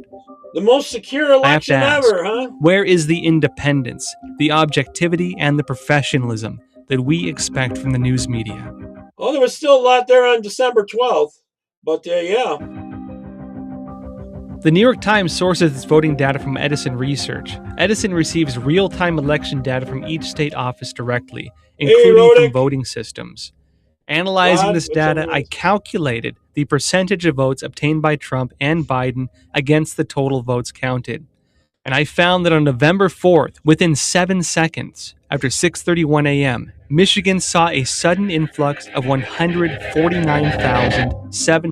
In 7 seconds, almost 150,000 votes. Enough for him to go ahead. 122 votes, of which 141,258 votes, or 94.3%, were for Biden. Only 4% were for Trump. This abnormal spike in votes directly resulted in Biden closing the gap in Michigan and then overtaking Trump. Checking the New York Times election database, I saw Wisconsin also displayed similar abnormalities.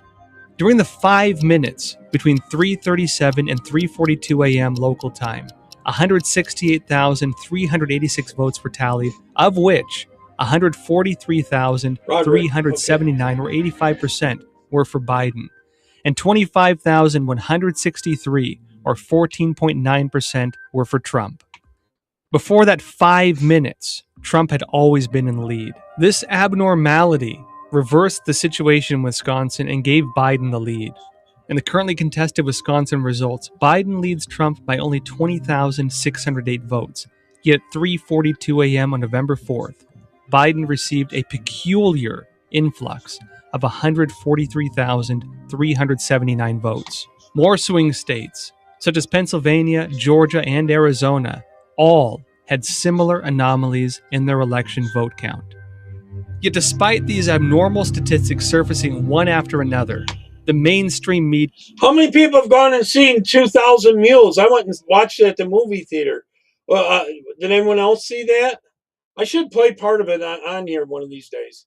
Because I until we get the SAFE Act in, and that's not going to be a fail-safe thing, but it certainly will help. Well, you got to do it for our elections, especially the midterms here. Media have continued to present only one-sided interpretations that clearly favor Biden. The gap between reports of mainstream media and the actual data really puzzles me. But what is even more puzzling is the difference between the number of votes received by Biden versus the Senate Democratic candidates. According to a Pew Research Center survey, a significant majority of Trump and Biden supporters indicated that they will vote for the Senate candidate of the same... I think the Fulton County things where they picked up all those ballots going to really prove, if they haven't changed them and doctored them and all that, there seems to be some missing. But even with the ones missing, I think it's going to put some people in jail and then they'll start talking. Same party. And the results from the traditionally blue Democratic states and the Republican states in this election certainly confirmed the survey results. In the non-swing states of Maine, Delaware, South Dakota, and Wyoming, Trump and Biden's votes are not equal to those of senator candidates. Well, Rod, I'm kind of doing this so that we can't let it happen in the future. That's really why I'm doing it. Plus, I want some of these people to go to jail and keep them from doing it in the future. You start putting people in jail, they're less likely to do it. It's from their respective parties. Other people. But the gap is small in comparison. However, in swing states, Biden's vote count far eclipsed that of the Senate Democratic candidates. For example, in Michigan, Biden received 69,093 more votes than the Democratic candidate Gary Peters. This is almost 10 times more than the 7,131 vote count difference between Trump and the Senate Republican candidate John James. The case in Georgia is even more exaggerated, where the vote count between Biden and the So they only voted on the presidential line? Is that what they're saying? Senate Democratic candidate differed by 95,801 votes. That is 117 times the 818 vote count variance between Trump and the Republican candidate. What do these abnormal differences illustrate? They indicate that in swing states, a large number of voters only voted for Biden, but not the Democratic senator. This possibility does exist. But if such a phenomena only appears in swing states and on such a large scale, what does it mean? In 2020, the Cook Political Report and the New York Times listed 27 seats in the House of Representatives as having unpredictable results. At present, Republicans seem to have won all of those 27 seats, and Democrats have not been able to overturn any of the Republican House seats. In New Hampshire, the Republican Party simultaneously overturned the seats in the State House of Representatives and the Senate, and expanded its majority position in the state assembly nationwide. I want the votes to be counted that got here on November 3rd. They know that there was cheating going on. I'm going to keep looking into some of what's been happening. We're going to keep interviewing people about the allegations of election fraud. With so many abnormalities, I had to find more answers. Is it possible these are the result of mail-in ballots? Due to the CCP virus this year, mail-in ballots were used widely throughout the United States, and this is the biggest difference between 2020 and past elections. Just how much did mail-in ballots affect the integrity of the 2020 elections? I was determined to find out.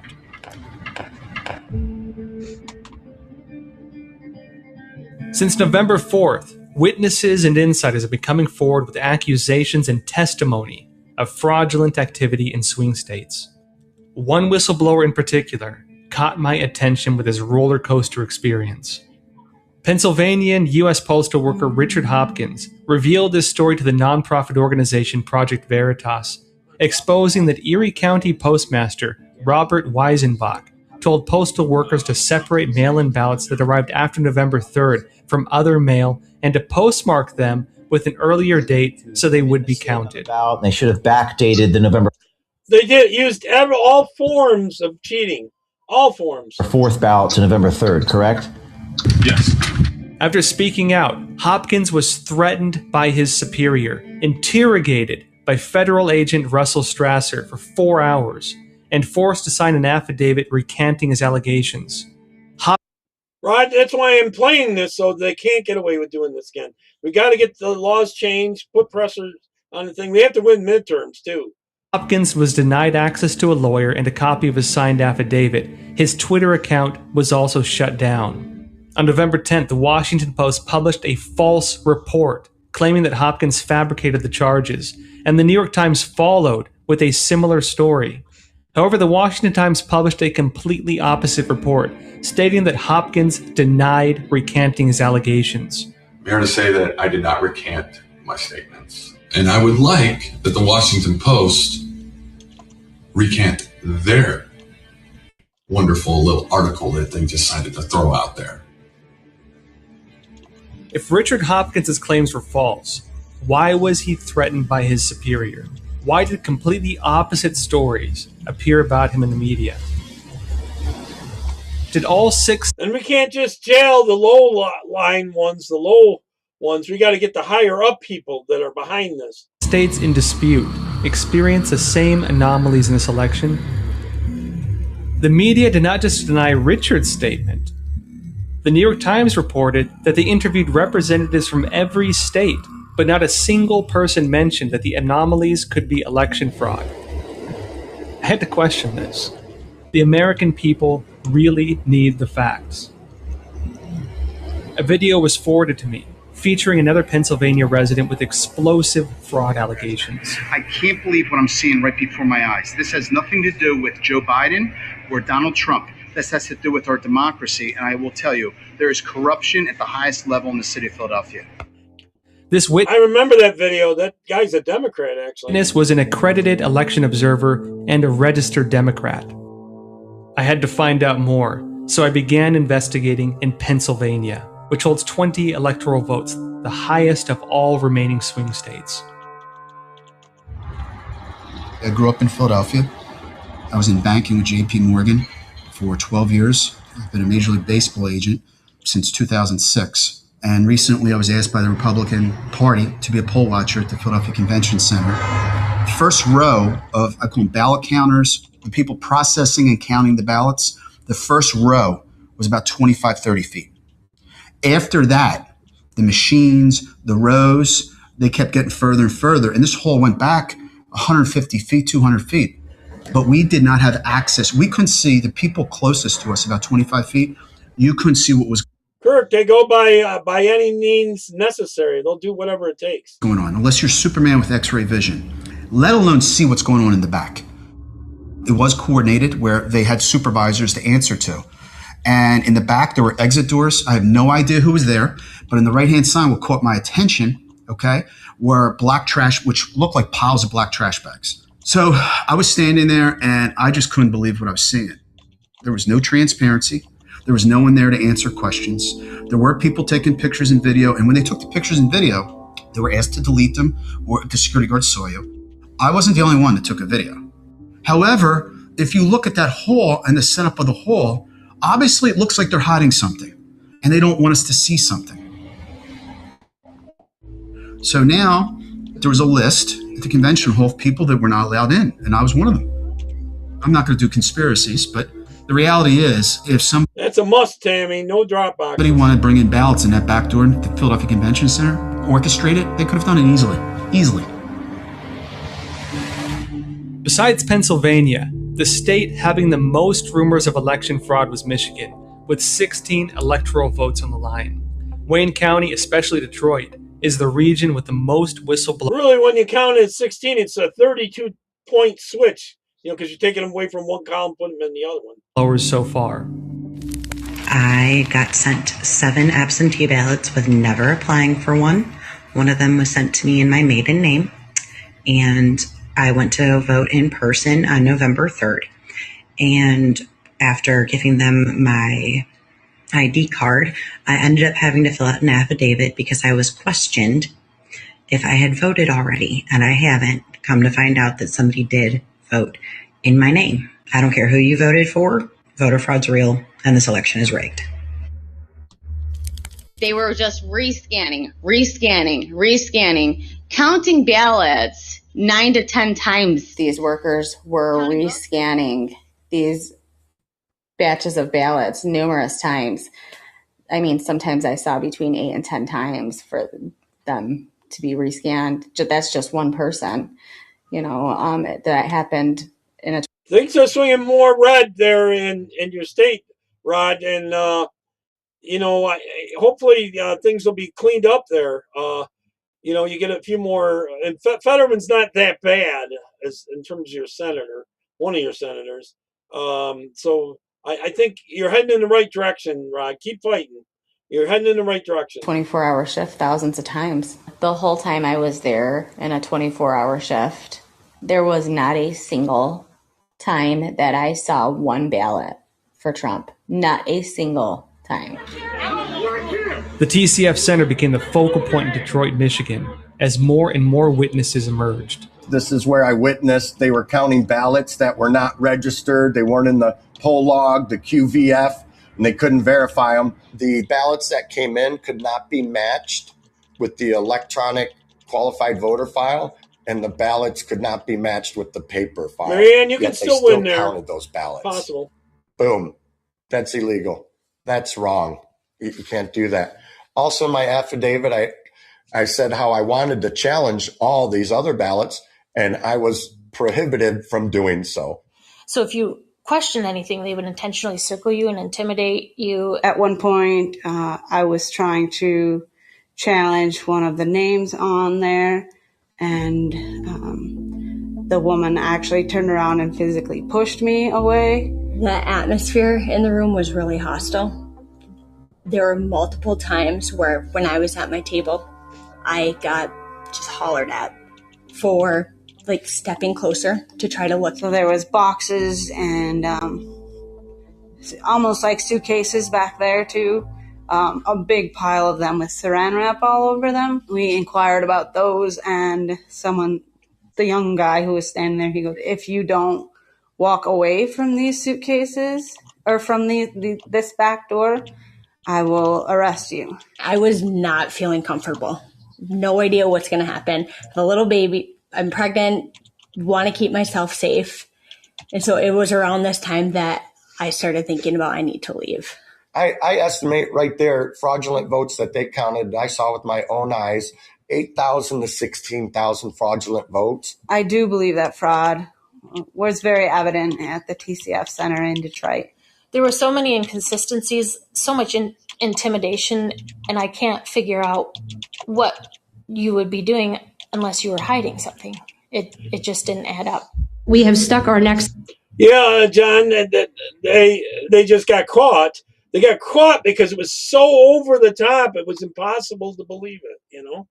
It was so obvious, too. Have been intimidated, threatened. Thousands of people from across the Commonwealth have reached out to us, tens of thousands. People are not feeling good nor confident about the process and the results because of that process. These are not normal activities. This is no game, and the very republic very much is at stake. Anyone who loves this country has to put aside their petty partisan politics and allow the light to shine where it is. I'm here for one thing only, and that is to speak the truth. The ballot was issued, the date. A few days after the election, data analyst Matt Brainerd set up a team to look for data anomalies across 6 disputed states of Pennsylvania, Georgia, Michigan, Wisconsin, Arizona, and Nevada. His team initially determined that at least 1.25 million votes had. Now, in the future, this will be easier to do with AI.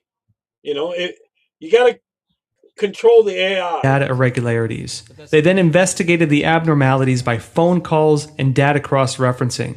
Well, the law in Georgia is when you register to vote, you have to mark down what your actual residence is. You can have a separate mailing address, which is fine, that they will record, but you have to put down what your actual residence is. But what we had found was a large number of people, substantial, especially given how tight the margin is, well over 1,000, who voted in this election, listed themselves at addresses that are in fact postal facilities the Postal Service either lease or own. So that could include a post office, the UPS store, FedEx store, anything like that. And not only did they list themselves there, but they disguised a PO box as an apartment. So rather than saying PO Box 123, the address is listed as apartment 123. And that's a major red flag. Oh, really, Rod? I had him on as a guest on my show when he was running for his campaign. He came on for like an hour and 15 minutes as a guest. I hope he got a few more votes by coming on with me. And what's also remarkable about these individuals is that almost all of them voted early absentee. Very few voted in person. So that really raises a red flag because they're illegally registered, and not just incidentally, but intentionally meant to deceive. We found over 1,000 of them in Georgia. In fact, over 1,400 so far in Pennsylvania as well, with the very same tactic. I know Doug a little bit. You know, he's been on my channel at one time. There was a number of people in all 6 states where we were doing our tests who the state marked as having requested an absentee ballot, but they didn't return it. So we reached out to these people and asked 2 questions. The first question we asked is, did you actually request that ballot? And in many cases, they said no, which is a big red flag because somebody had to request that ballot. And by law, it had to be them or somebody that they designated legally to do so.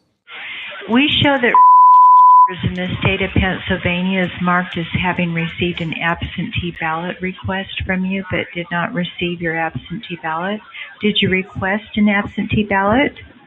No. You can see very clearly, we'll get a street view here. U.S. Postal Service.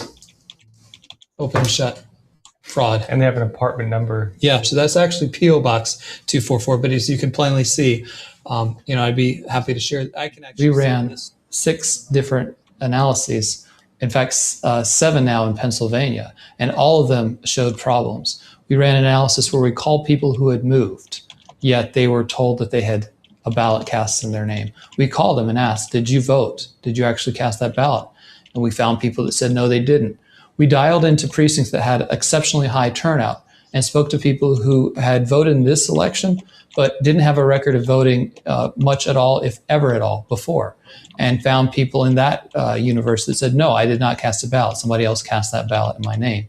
Brainerd's team discovered that Georgia had 138,221 people who had already left Georgia but still voted through mail-in ballots. This was concerning because Biden's lead in Georgia was currently sitting at only 12,670 votes ahead of Trump. In Wisconsin, he found 26,673 people who left the state but still voted in Wisconsin via mail-in ballots, and Biden was leading by only 20,608 votes. And in Arizona, he found 19,997 people who had moved out of the state but had still voted with mail-in ballots. And Biden's lead in Arizona is only 10,457. Brainerd believes the data his team uncovered is enough to flip the election results in all 3 states, which have a total of 37 electoral votes. Which means he was selected, not elected. Votes. I'm signing witness reports as an expert, and if needed, I'm going to be testifying in court if it gets to that point. So this isn't speculative. This is just what the data shows. Let us know what you want us to hear. A surveillance video from the State Farm Arena voting center in Georgia was released to the public. I am a lawyer, but I'm not acting as a lawyer in this case. I'm just helping out the legal team here. And going to explain to you the evidence that we have from State Farm Arena here in Fulton County, which goes to what Ray was talking about in terms of fraud or misrepresentation. It showed that on the night of November 3rd, the voting center announced it was stopping ballot counting and asked all Republican poll watchers and journalists to leave, but 4 people remained. Okay, there they walk. They're walking off. After everyone else had left, those 4 people pulled out ballot containers that had been hidden from sight during the entire day. And without any poll watchers or public observers, they processed and counted ballots until only Dems counting, no Republicans. Till 1 a.m. The reason we know this is because when our Republican observers were forced to leave, they went to the Central Tabulation Center and they got word from a news crew that in fact counting had continued. They have information that not everybody left according to plan, and some people stayed behind. Based on the length of time of this operation, the number of ballots processed illegally would have exceeded Biden's reported lead in the state. This illegal act of fraud must have been planned and organized in advance. Who instigated and directed this illegal activity during the 2020 election? You may recall the old quote attributed to Stalin that says, "I don't care who votes, I care about who counts the votes." That's what matters. Election challenger and former Michigan State Republican Senator Patrick Kolbeck was monitoring the vote counting process at Detroit's TPS Center. First of all, I am a former Michigan State Senator. I served on the Michigan Senate Elections and Government Reform Committee. I took those duties very seriously to the point of diagramming out all of our election processes, so I had a pretty good understanding of how elections are supposed to work from a book perspective. My role was that of a poll challenger, and I served in the Detroit AV Counting Board as a poll challenger certified by an organization that I helped form called the Election Integrity Fund. There are Wi-Fi routers all over the place, including one called AV_Connect. So that kind of tells me that absentee voter _connect. So there's suspicion there. When you go over to the tabulators, I went to all the different tabulator workstations, went underneath the tables and checked out where all these cables were routed.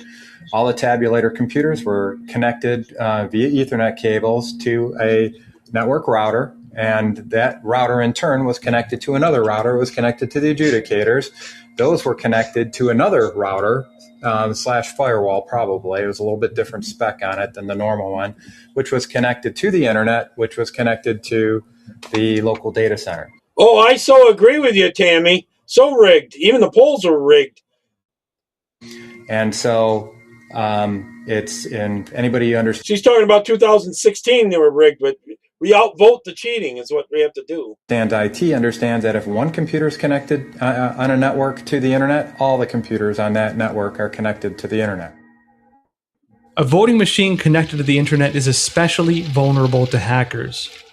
According to the 2020 election outline published by the Michigan Bureau of Elections, voting machines cannot be connected to the internet during ballot tabulation. Based on Michigan election regulations, vote count data must be transferred through USB drives, and computers must be placed in airplane mode to be disconnected from the internet. Why were the election officials that were local so adamant that none of this equipment was connected to the internet? I can actually show the Michigan contract with Dominion Voting Systems that specified specifically that this equipment was meant to be connected to the internet. The fact that they're denying it begs the question, why are they denying this? Why is it important for them to deny it? So there's some serious... Because they were in on the cheating. ...concerns right up at the top. Wayne County is the most populous county in Michigan, with 1.41 million registered voters in 2020, which is 17.35% of the state total. The county government is located in Detroit. The Michigan ballot result has Biden leading over Trump by 146,007 votes. And Biden's advantage is effectively due to Wayne County. Without Wayne County, Trump would lead by 186,630 votes. If you have the ability to connect your election gear to the internet, you've already violated the Federal Election Commission's rulings. You talked about internet connectivity and why there's be problems. Why would there be problems? They have found in our election that there are millions of people or names of people that have voted for one candidate, for Joe Biden, above and beyond the total number of registered voters in those districts. In other words, all across the nation, we're finding more and more votes. And the only way you could do that quickly is either, mail-in ballots or a combination of mail-in ballots and voter fraud using the software to do it for you. If you want to quickly change an election, it's easy to change the software and do that if it can be connected to the internet. There's all these videos of hacking election gear, right? Hey, ABD. And yeah, he was selected, not elected. Here's another one. Welcome.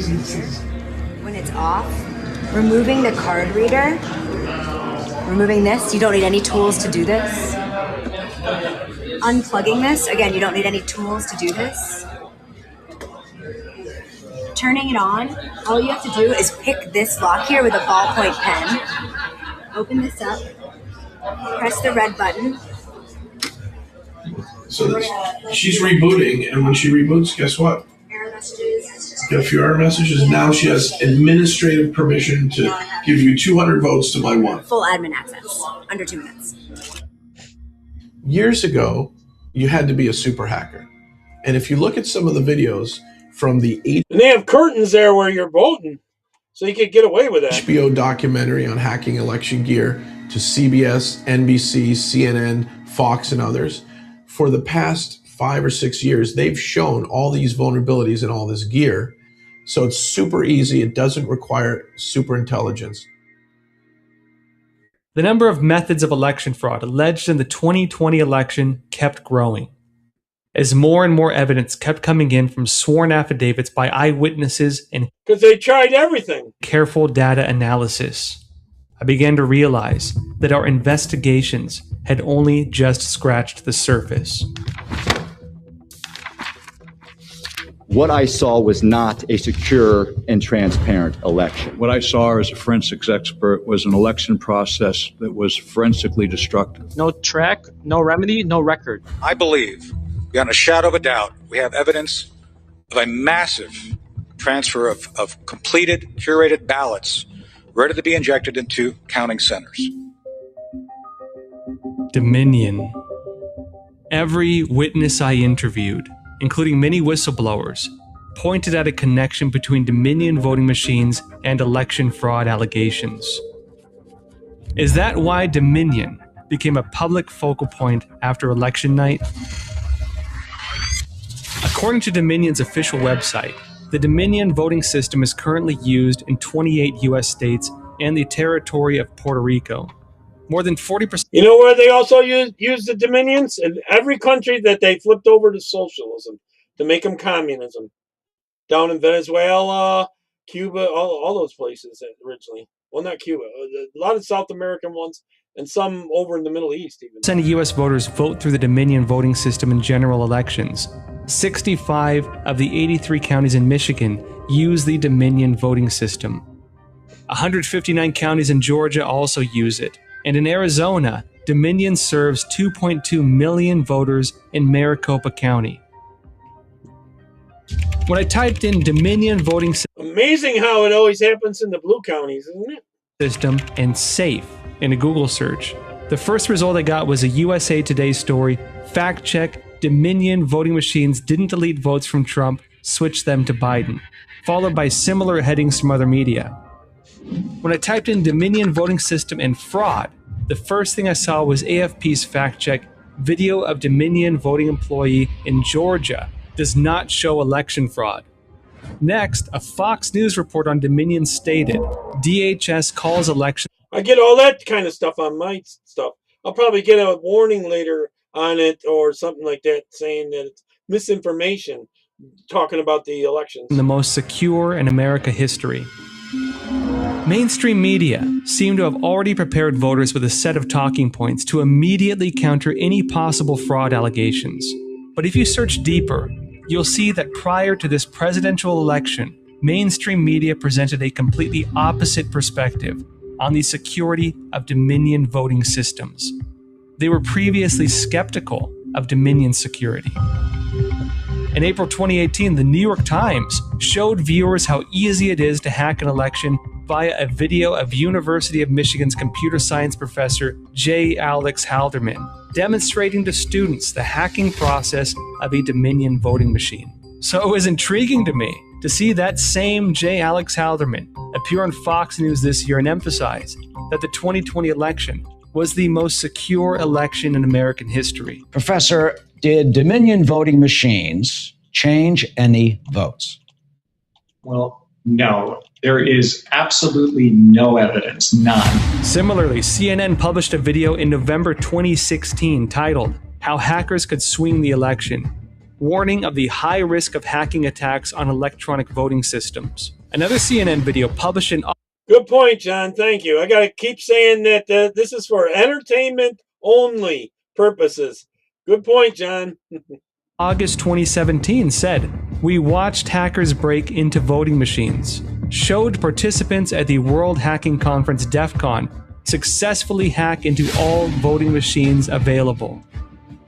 This was a hacking experiment organized by Jake Braun, a former security advisor at the Department of Homeland Security during the Obama administration. The purpose was to highlight vulnerabilities in voting machines and warn that they could be the biggest threat to democracy in American history. When asked if he thought it was possible for the 2020 election to be infiltrated, Braun answered, Do you believe that right now we are in a position where the 2020 election will be hacked? Oh, without question. NBC was also on board with their August 2019 report, How Hackers Can Target Voting Machines. An authority on voting system security, Dr. Andrew Appel, a professor of computer science at Princeton University, amazing how after they stole it, they didn't think that. Told Fox News in 2016 how simple it was to attack and switch votes in a Dominion voting machine. In September 2016, he provided a written testimony with recommendations on election voting security to a House Subcommittee on Information Technology hearing on cybersecurity. Maybe someone knows in chat, Rod. Does anyone know if they're going to use any more Dominion machines, or are they all outlawed? I think that in some states they're outlawed, but not every state. He said, quote, I strongly recommend that at a minimum, the Congress seek to ensure the elimination of touchscreen voting machines immediately after this November election. Tammy, some people were laughing online and showing that they had their dogs vote. And that it required that all elections be subject to sensible auditing after every election to ensure that systems are functioning properly and to prove to the American people that their votes are counted as cast. He continued, paper ballots are even better protection against fraud with systematic auditing to make sure the computers aren't cheating. You don't have to recount every ballot box, just spot check a statistical sample. There are 12 states that do this by law. It's a good idea, and all states should do it. In September 2017, Dr. Appel also testified at the U.S. House Oversight and Government Reform Committee's hearing on election cybersecurity. In 2020, in a keynote speech delivered at Princeton, Dr. Appel repeated his views. Even a computer scientist can't see inside the computer to really know what software programming is running in that computer today. All computerized voting machines can be hacked. I felt anxious. Bingo! All can be hacked. Seeing the mainstream media and a top expert flip-flop on their opinion and testimony. Had these security concerns about Dominion really changed? I would submit that many of the features of Dominion that are being characterized as glitches are actually designed features of Dominion to help people manipulate the results of the election. We had a outage at all the tabulator computer. I think it was a tabulator or adjudicator computers. They were down for 45 minutes due to network issues. We also had issues with some of the poll books that we understand there's an error message that popped up that there was a notable gasp when it happened, and it said, warning, this computer is being hacked. The errors that popped up on the computers with the tabulators and adjudicators was something called backup overflow. That's not a standard Windows error message. Where you do see that error message is on when you're trying to back up to a SQL database. Now, either each one of these tabulators had their own SQL database built into that workstation, or they were trying to connect to some outside database that was not local at that workstation. Now you start putting together a picture where this whole internet connectivity becomes pretty important. There's nothing secure about the Dominion voting gear or any other, or even Diebold and others. Nothing secure. And patches are just pieces of software added to already complex, insecure systems. From a cybersecurity standpoint, why would patches be a vulnerability? We haven't seen the patch that was installed in 30 states on the Dominion gear. So when someone writes a patch can open a back door, change an algorithm for better or worse, accidentally have a bug in it that allows what we call buffer overflow or other software exploits. Most of the time, patches actually close one hole and open one or more new holes. The public who purchased this equipment is not allowed to look in at the code or know how to operate. It creates a space for people to make accusations and have theories about how votes were stolen or switched through some kind of hacking or some other nefarious electronic means. That space only exists. You can only make those accusations, and people can only believe them because all of those are closed source software packages and closed source machinery. If it was open source, it would be much more difficult to make that kind of accusation. Let's say that we have 1,000 people in a bank and they all have, let's say, $100 each in the bank. Now they're earning interest. So if you hack into that bank and you notice that someone's earning interest, the interest is not 1 full penny or 5 cents. It can be a half a penny that day. So anything under a penny might not be recognized. So you slice the half a penny out of that person's account and move it to yours. You slice 3/4. Kirk, I'm going to be doing a show with a segment on there on how they're trying to go after these people, but they've stuffed the grand juries with all these Karens. They can't even get indictments against these people. Pam Bondi and Jen Pinheiro, whatever, Gene Pinheiro, whatever. There is trying to get them, and they can't get indictments because they're on the panels for the grand juries for 6 months at a time, and there's no selection process for it, just a registered voter. And a registered voter, in a lot of cases, can be illegals on these panels. Of a penny out of this person's account and move it to yours. Their bank account. I'll be playing a part on that tomorrow. Benny Johnson had some stuff on. Numbers always look normal because we don't publicly publish when you log into your bank account that you have a half a penny of interest. We wait till it rounds up to a full penny. So that's called the salami method. So you're not talking about switching full votes. You're talking about switching fractions of votes? We have a problem with software and hardware for voting, not paper ballots, because they allow percentages of votes. One person can have 1 vote, or they can have 0.5 vote, 0.2 vote, 0.1 vote. So I can take 0.9 away from you, for myself, and give you 0.1 just from 1 vote. The salami method has probably been used in our election by slicing votes away from one candidate, the current president, Donald Trump, slicing his votes away and then moving them, shifting them to Joe Biden. And that's called the salami method. And if you do it right, you can actually slice so many times in so many counties that it shifts a dramatic amount of votes to a different candidate. This reminded me of an unusual scene in CNN's live election night broadcast, which I saw captured on a netizen's cell phone. As the host was interpreting the results in several key states, a live ticker on the bottom of the screen showed the vote count in various states. See how much it first Trump's showed up? that Trump had 1,690,589 votes in Pennsylvania. 300-some versus thousand over. 1,252,537. But after just half a minute, the ticker showed Trump's count suddenly drop, while Biden's suddenly increased. Normally, the vote count for each candidate only increases as the ballot counting proceeds, but during those 30 seconds, Trump's count dropped by almost 20,000 votes, while Biden's jumped up by almost 20,000 votes. Notice how the drop in Trump's count and the increase in Biden's count 40,000 vote swing is suspiciously the exact same number of votes, 19,958. I'd like to see the logs. I'd like to see the algorithm. I'd like that to be analyzed by someone like myself who can read and write computer code. I had training as a corporate lawyer. And when you're a corporate attorney on Wall Street or in Los Angeles or anywhere else, when you research a company to take it public or to, as an investment banker, to finance it, you do your background check. You do your true due diligence. You kick the tires. Diebold, if you look at their history, was fraught with all kinds of problems. They've had issues across the land.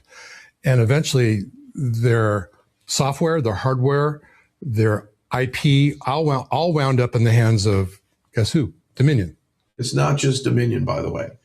It's voting equipment that's running software that had internet connectivity, whether or not it was patched, whether or not someone had admin permission to go in and change the way it operates easily by following downloadable instructions. We blame those who were allowed to have access to this gear, how the gear was set up, why this gear was set up. Why did certain states accept very vulnerable, easily manipulated equipment, and who had access to that equipment? And what changes could they have made right before? It's all part of the plan for the election. For entertainment only. A month before the 2020 election, the parent company of Dominion Voting Systems received $400 million in funding. This was shocking news, and I suspected there must be some significant clue to find out what was hidden behind this. First, I discovered that the three related parties to this transaction all exhibited strange behavior before and after the election.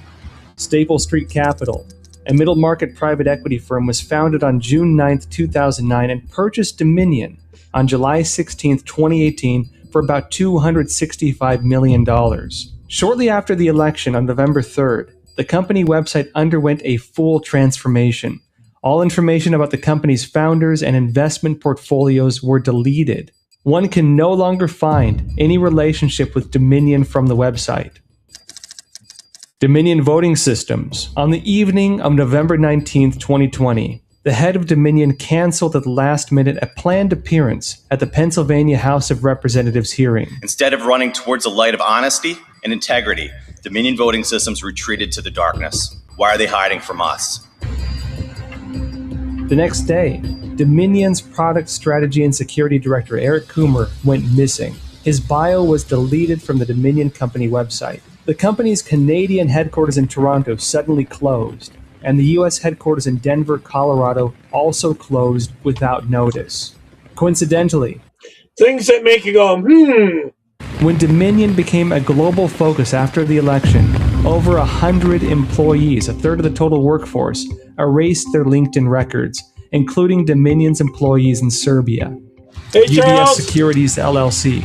According to SEC filings, UBS Securities LLC arranged $400 million in investment to Staple Street Capital on October 8, 2020, less than a month before the election. This was the second time UBS Securities LLC had transacted with Staple Street.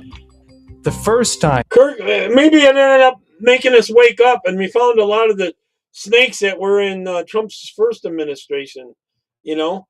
So we've learned a lot. Maybe in the long run it happened for a reason, and it'll be a good thing in the long run. I don't know, Kirk. Maybe.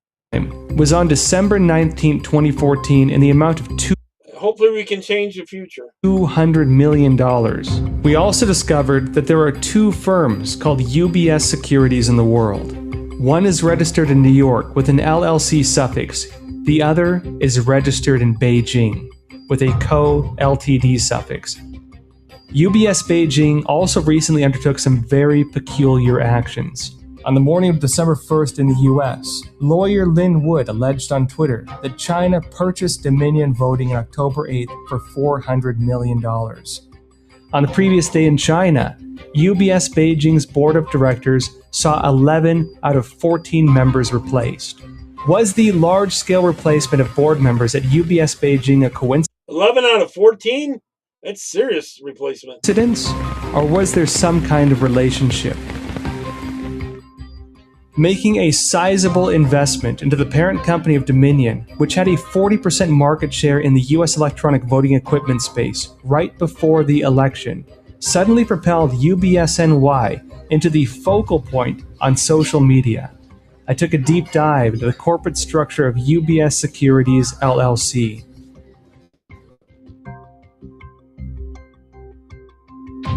The company's profile on Bloomberg shows that 3 out of the 4 board members are Chinese. Their names are Luo Cheng, Ye Xiang, and Mu Lina.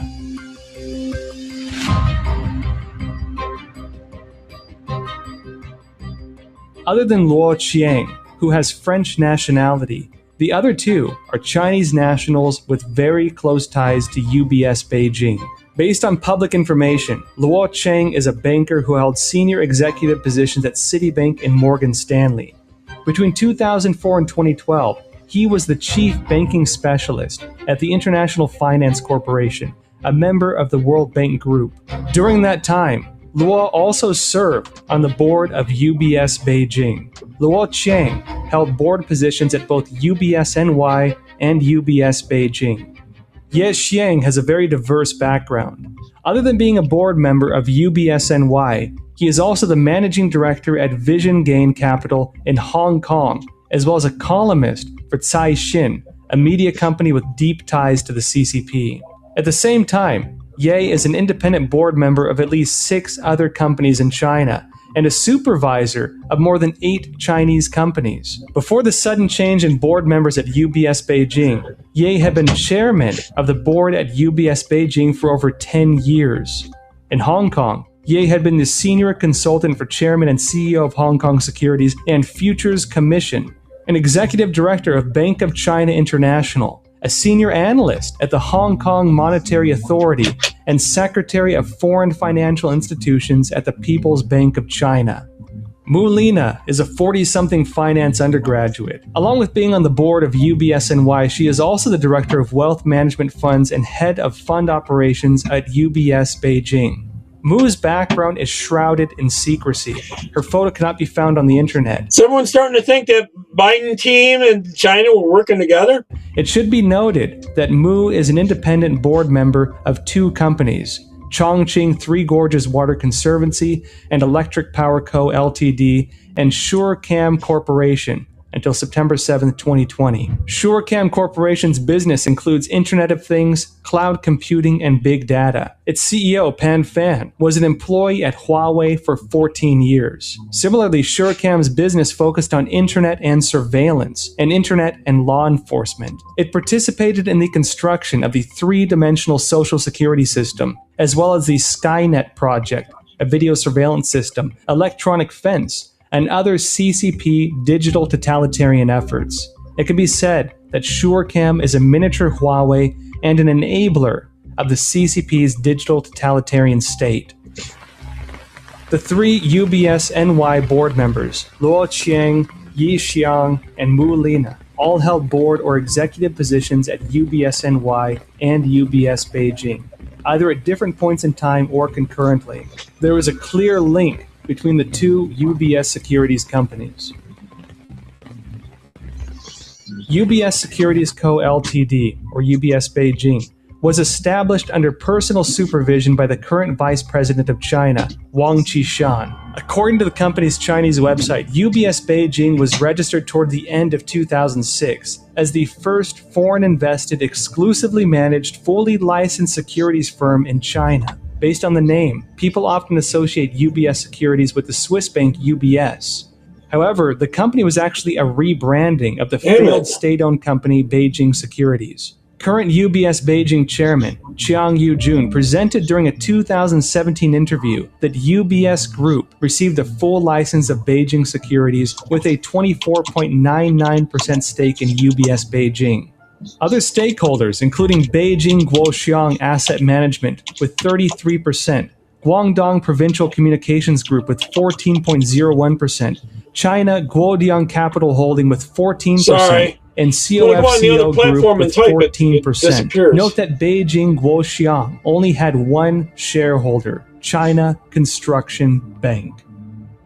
Under the care of Wang Qishan, UBS Group became the first foreign company to own a full securities operations license in China. UBS Beijing's business spanned securities underwriting, wealth management, private business, among others. UBS Beijing once executed IPOs for Bank of China, Industrial and Commercial Bank of China, China Construction Bank, China Merchants Bank, China Minsheng Bank, and other banks. It can be said that UBS Beijing has a monopoly in China.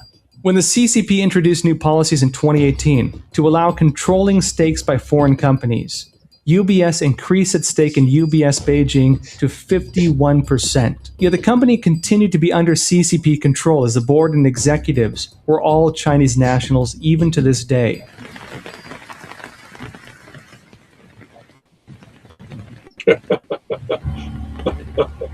A cow? How close are the ties between UBS Beijing and the CCP? The backgrounds of two UBS Beijing executives could clarify this issue. Cheng Yi-sun, General Manager and Board Director of UBS Beijing. Cheng Yi-sun was an expert targeted in the CCP's Thousand Talents Plan, or TTP.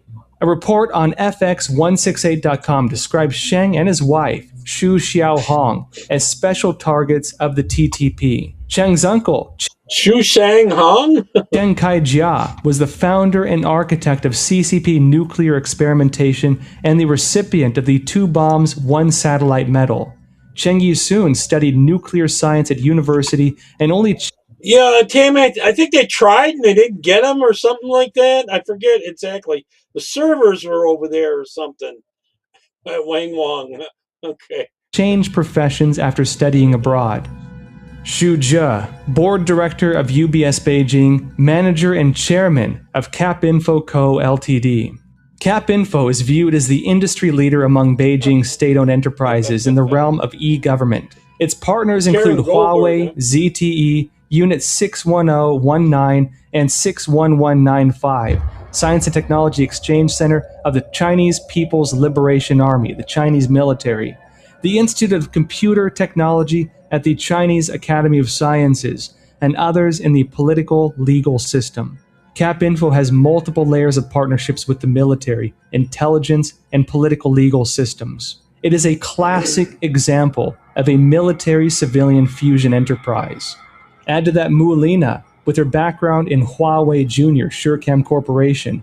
One can only say that UBS Beijing is a highly integrated company of CCP military, intelligence, political legal, digital totalitarian, and financial oligarch forces. For a financial company like UBS Group, which has such close ties to the CCP and possibly part of the CCP's unrestricted warfare system, one can't help but wonder if this significant arrangement of investment by one of its subsidiaries was a typical transaction purely for profit, or if there were other motives involved. We want to start tonight with the evidence, with a remarkable video. On the evening of December 7th, 2020, the Tucker Carlson Tonight Show broadcasted video clips of a public lecture given by a CCP academic at the end of November in Shanghai. They revealed the explosive inside story of how the CCP was able to infiltrate and compromise America over the last few decades via Wall Street and old friends. 前边特朗普政府跟我们打贸易战，那么我们为什么搞不定特朗普政府啊？为什么以前1992年到2016年之间，中美之间各种问题都能搞得定？是不是？大家发现没有？所有的危机，不管是银河号事件，还是炸大使馆，还是撞了飞机，所有事情全部是床头吵架床尾和，2个月之内搞定。什么原因啊？这儿我抛出一个可能又要是暴论了，就是因为咱们上边有人啊。You gotta remember, China was outplaying the USA for a long time before the 2020 elections. 就是我们在美国的权势和 Trump's the only one that's been able to fight him. 核心圈啊，我们有我们的老朋友。Or should I say, being bought off by him? 2015年啊，这个上次习总书记访问美国之前呢，我们知道各个系统都要在美国帮他暖场，是不是？那么咱们的党的某个系统，他在美国帮他暖场的方式呢，就是舆论啊，舆论的话呢，就是这个习近平谈治国理政那本书的新书英文版第1版新书发布会放在美国，在他去之前先搞一个新书发布会啊，帮他造势。天下没有美元搞不定的事情，是吧？如果一打美元搞不定，是吧？那我就晾他。这个当然这是我的工作方式。好，那么其实呢，就是说啊，说的白了点啊，其实呢，就过去这个30年啊，过去40年，我们在美国的他的这个利用他权势核心圈，是不是？我前面讲过，华尔街在1970年代开始对美国它的内政外交有非常强的影响力啊，所以我们有路径依赖，是吧？但问题是08年之后，华尔街的地位下降了，更重要的是16年之后，华尔街搞不定特朗普，为什么？ He's talking about they weren't able to influence Trump, so they had to come up with another way to beat him. 尴尬，特朗普以前对华尔街有过一次软性违约，所以双方有矛盾啊。中美贸易战过程中，他们也试图 They probably didn't have any blackmail to use on him. 帮忙啊。据我所知，美方的朋友跟我讲 You know, China uses a lot of blackmail. 这个试图帮忙，但是啊力有不逮啊。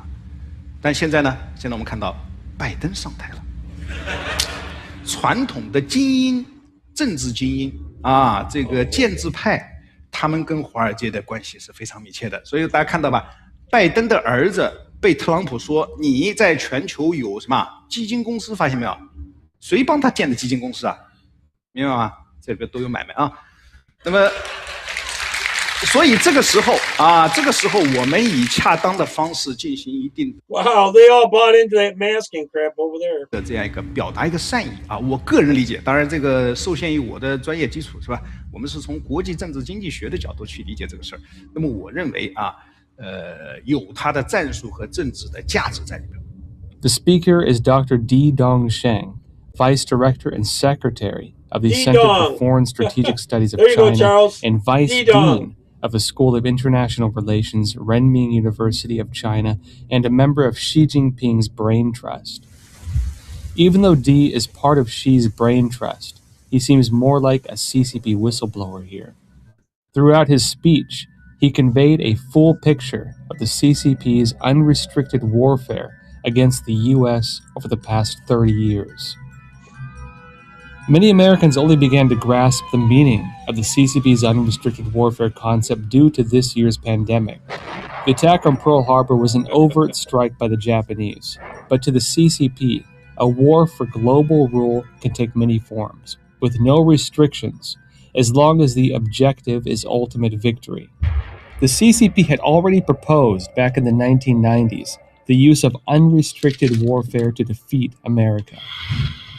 The intentional worldwide spread of the virus from Wuhan was the CCP's biological warfare. Fentanyl, which kills 30,000 Americans each year, is the CCP's drug warfare. This is also unrestricted warfare that aims to manipulate the election and enable a CCP proxy to be elected. They are not only organizing a large-scale systematic fraud through Dominion voting systems, Smartmatic voting software, and Skytle, but also scientific warfare, digital warfare, public opinion warfare, and a multitude of other methods, which are all part. I think Trump's starting to beat him. Not totally, This whole Iran thing is also going to hurt China because they were getting a lot of their oil from Iran, and now they're going to have to pay market value. They were getting it cheap there. Of unrestricted warfare. What And that gives them such a competitive advantage. So it's gonna hurt them. does China want? Well, ultimately, the Chinese Communist Party wants to be the global hegemon. It wants to be the Actually, they want to control the world, just like Islam. center of political, strategic, and economic decision making. It wants a world that refuses to defend later, Kirk. itself from Tomorrow, Kirk, I should be on at 6 p.m. Tomorrow, I should start at 6 p.m., okay?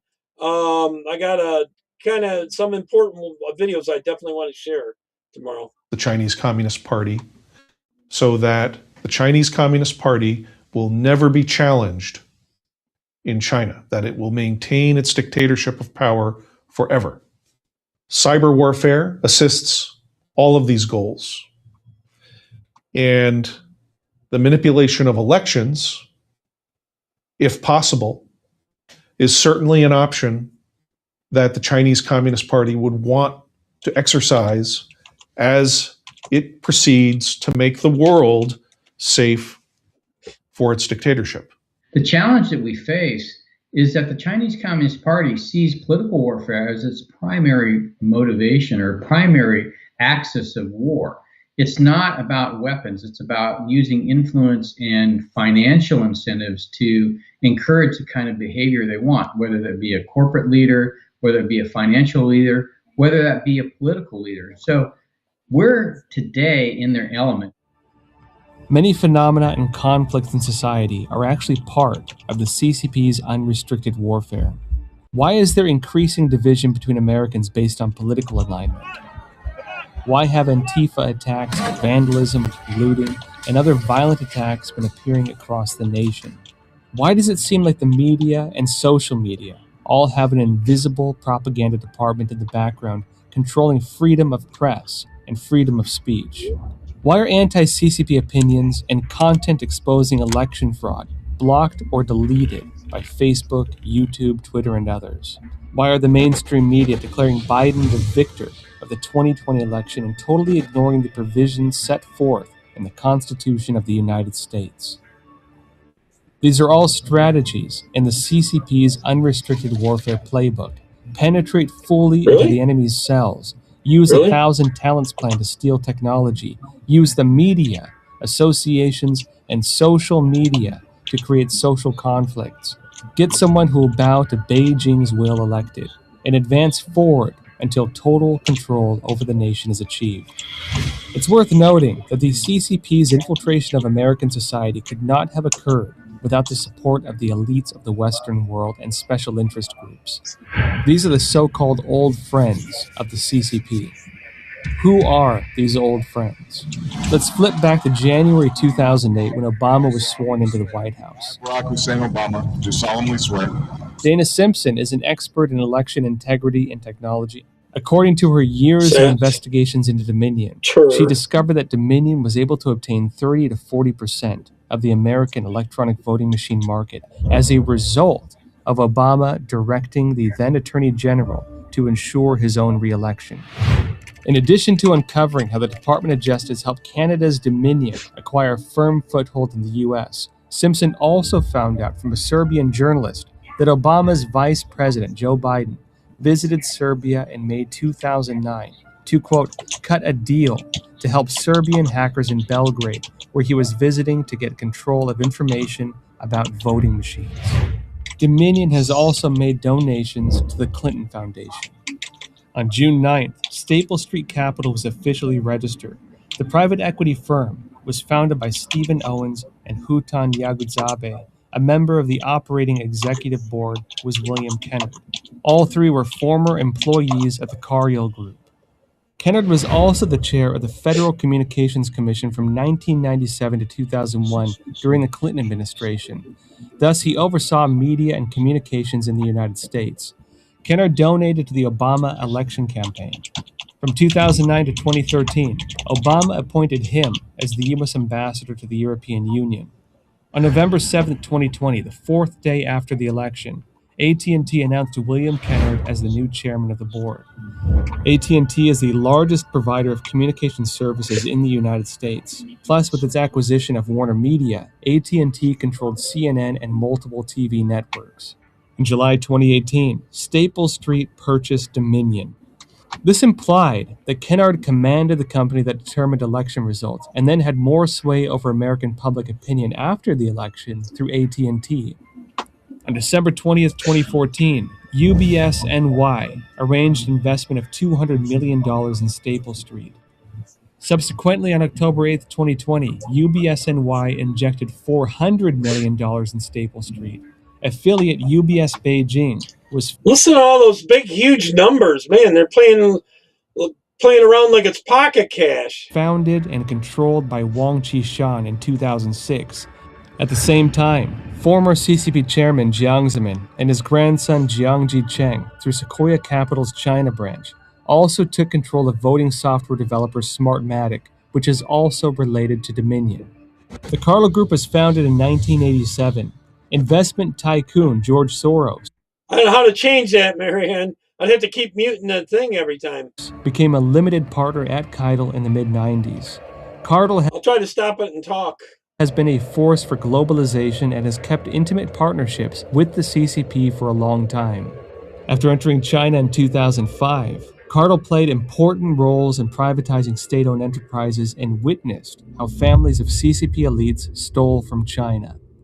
It's a system whereby if you do not challenge the Chinese Communist Party's rule, if you don't challenge the party politically. For some reason, when I go over to the other tabs to try to check the thing, often the picture cuts out and it goes to my other desktop. And you abide by the Chinese Communist Party's mandates. Whether you're a Chinese citizen or whether you're an American or whether you're a European, then you can essentially take advantage of the benefits provided by the Chinese Communist Party. So what they've done is essentially align Chinese Communist Party interest with the enablement of greed. And so they've done this in China. They've, they say in China to get rich is glorious.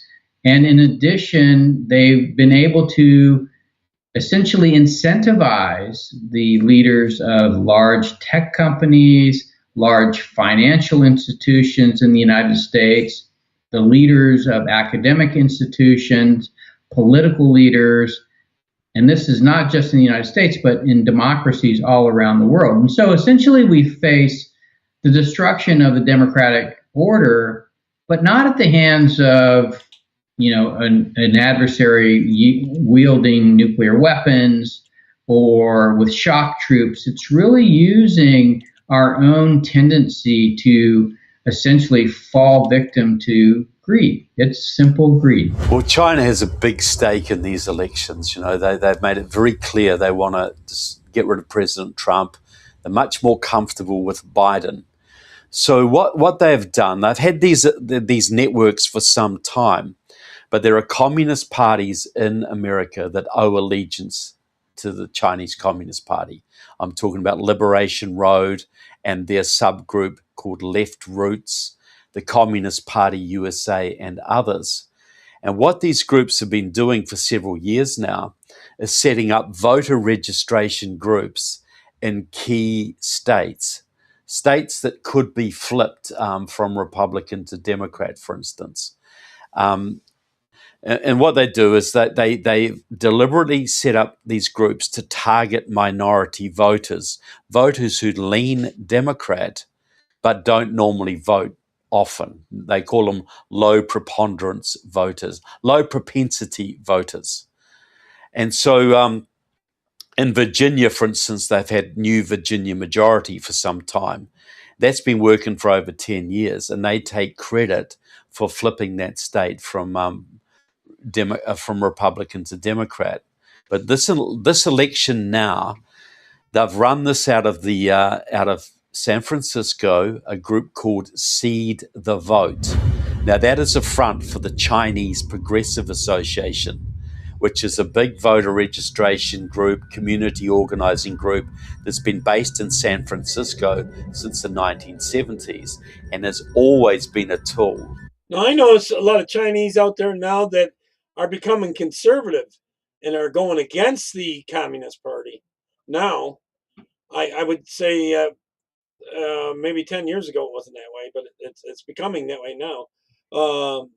Ellen is conservative now. Of the Chinese Communist Party. So Seed the Vote has run a whole network of these big voter registration organizations, and they targeted 7 states this year: Arizona, Georgia, North Carolina, Florida, Michigan, Wisconsin, Pennsylvania, all the key swing states. And so they signed up hundreds of thousands of low propensity voters. They got them to the polls, and they claim credit. They openly claim credit for winning the election for Biden, which is legal. You know, they're working legally in voter registration. But what is not legal is the fact that they're cooperating with the Communist Party of China and taking direction from the Communist And our commies here in the United States that are in our schools, the Marxists. Party of China. Now, how can we prove that they're involved with the Chinese Communist Party? Well, for instance, one of the key people of Seed the Vote is a man called Alex Tom. He's the past CEO of the Chinese Progressive Association in San Francisco. And he openly boasts about his deep connection to the Chinese officials in San Francisco. He talks about how he has regular conversations with them. He runs his positioning past them. And this is the guy who is basically running some of these major voter registration organizations. China has had a very important role in funding left experiments. And we have a relationship with the Chinese embassy. Like, we actually have I've had to have various conversations with them about our positioning. On the other side of it, New Virginia Majority, they win their elections by using very sophisticated, what they call GIS, computer-generated maps. These are precinct maps, very, very specific, who will tell you the voter profiles in every district in Virginia, the ethnicity, the voting patterns, the income levels, so they can micro-target voters to get them to pick the voters they want. Well, these maps are generated by a man called Stephen McClure.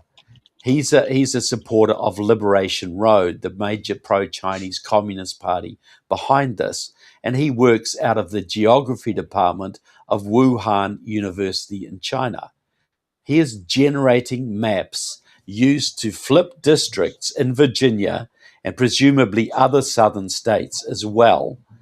And he's working in a Chinese geography department using Chinese equipment, using Chinese computers, probably paid a salary by the Chinese Communist Party to basically interfere in American politics. So this is happening right under our very noses. Now, George Soros alone has put something like $18 billion into the left in the last 3 or 4 years. That buys a lot of votes. That sets up a lot of voter registration groups. That buys a lot of buses to ship people to the polls. Now, what these people are doing is legal, and that it's not illegal to sign up voters or get them to the polls. But they're working with organizations that definitely have histories of illegal voting activity, vote fraud. But the fact that they're working with entities connected to the Communist Party of China, that puts a whole different spin on it. On December 9th, 2020, Biden's son, Hunter Biden, confirmed that he was under tax investigation by the U.S. Attorney's Office in Delaware. As a result, the Hunter Biden hard drive scandal that was temporarily suppressed during the run-up to the election has resurfaced. This investigation was launched due to suspicious activity reports regarding suspicious foreign transactions from China and other countries. Turns out that whole time, it was actually the Biden family who was enriching themselves. December 9th, 2020. U.S. Senate committees released a bombshell report revealing alarming corruption in foreign business ventures involving former Vice President Joe Biden's son, Hunter. U.S. Senators Chuck Grassley, chairman of the Senate Finance Committee, and Ron Johnson, chairman of the Senate Homeland Security and Governmental Affairs Committee, released the near 90-page report titled Hunter Biden, Burisma, and Corruption, the Impact on U.S. Government Policy and Our media's in on this too. Related concerns. The report said, quote, the Senate Committee on Homeland Security and Governmental Affairs and the Senate Committee on Finance undertook this investigation into potential conflicts of interest and the involvement of the Biden family in foreign business ventures while Joe Biden was vice president. The committees found, quote, consistent, significant, and extensive financial connections among Biden family members and the Chinese Communist government. It states, quote, Hunter Biden and Devon Archer engaged in numerous financial transactions with Chinese nationals who had deep connections to the Communist Chinese government.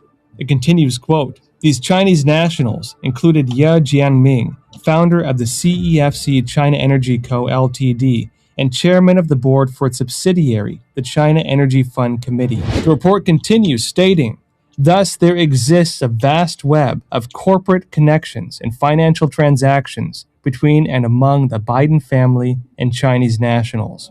It states, Hunter Biden has extensive connections to Chinese businesses and Chinese foreign nationals that are linked to the communist governments. These contacts bore financial fruit when his father was vice president and after he left office.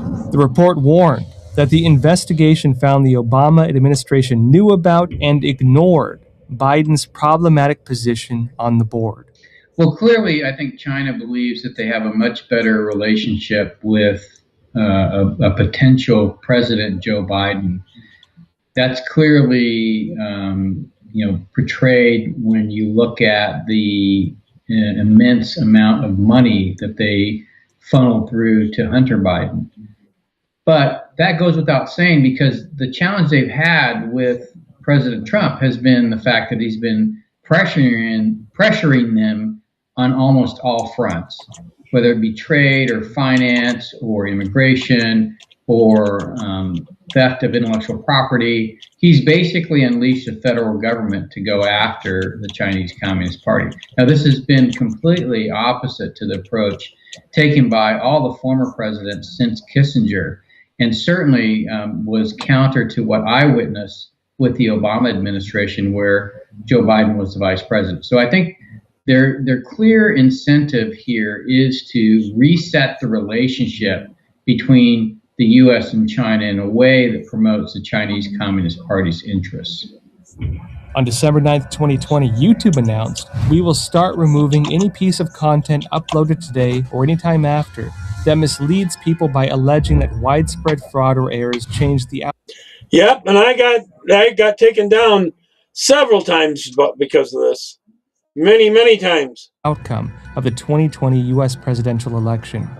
Also on December 9th, 2020, Mark Sarin outlined on social media how Facebook founder Mark Zuckerberg donated hundreds of millions of dollars to the Center for Tech and Civic Life right before the election. What he did was, on September 2nd, Mark Zuckerberg, at the time he announced he was contributing $300 million.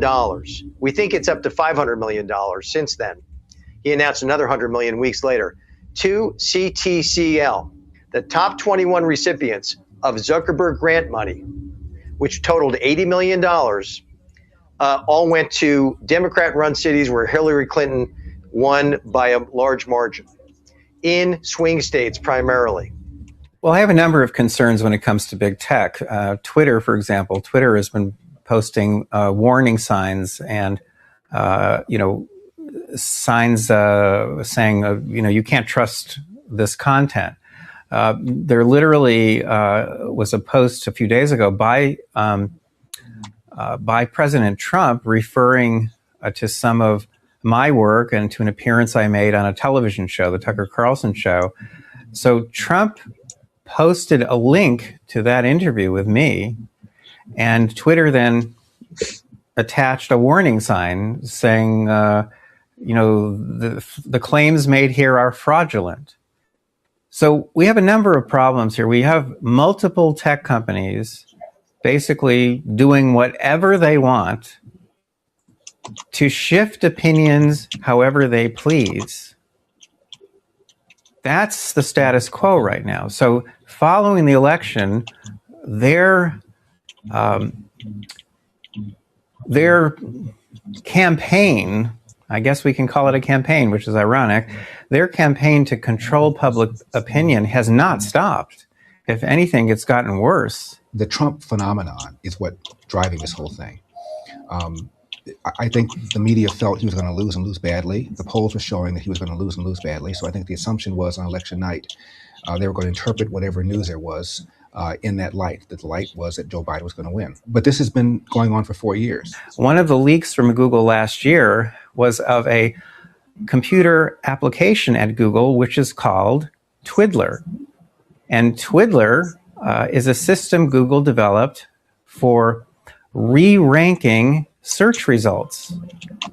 I was told by the whistleblower who actually brought that manual out of the company, Zach Voorhees, I was told that if Google wanted to turn off the bias in search results that might favor one political candidate, for example, they could do so, he said, like flipping a switch.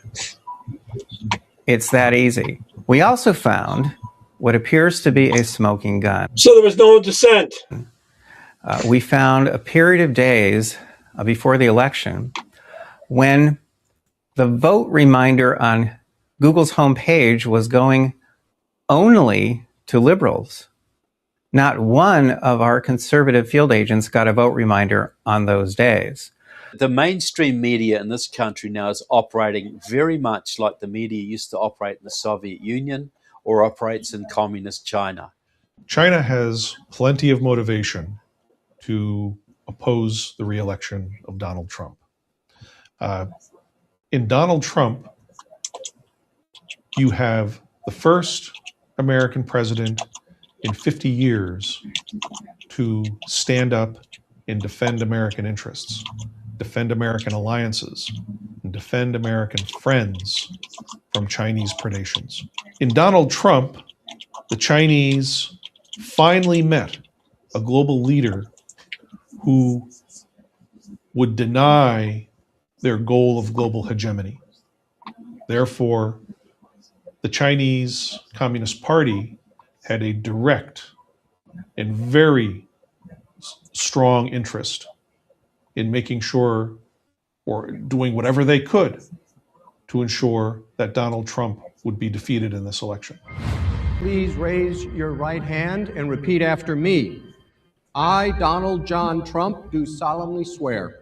I, Donald John Trump, Trying to type very lightly. do solemnly swear.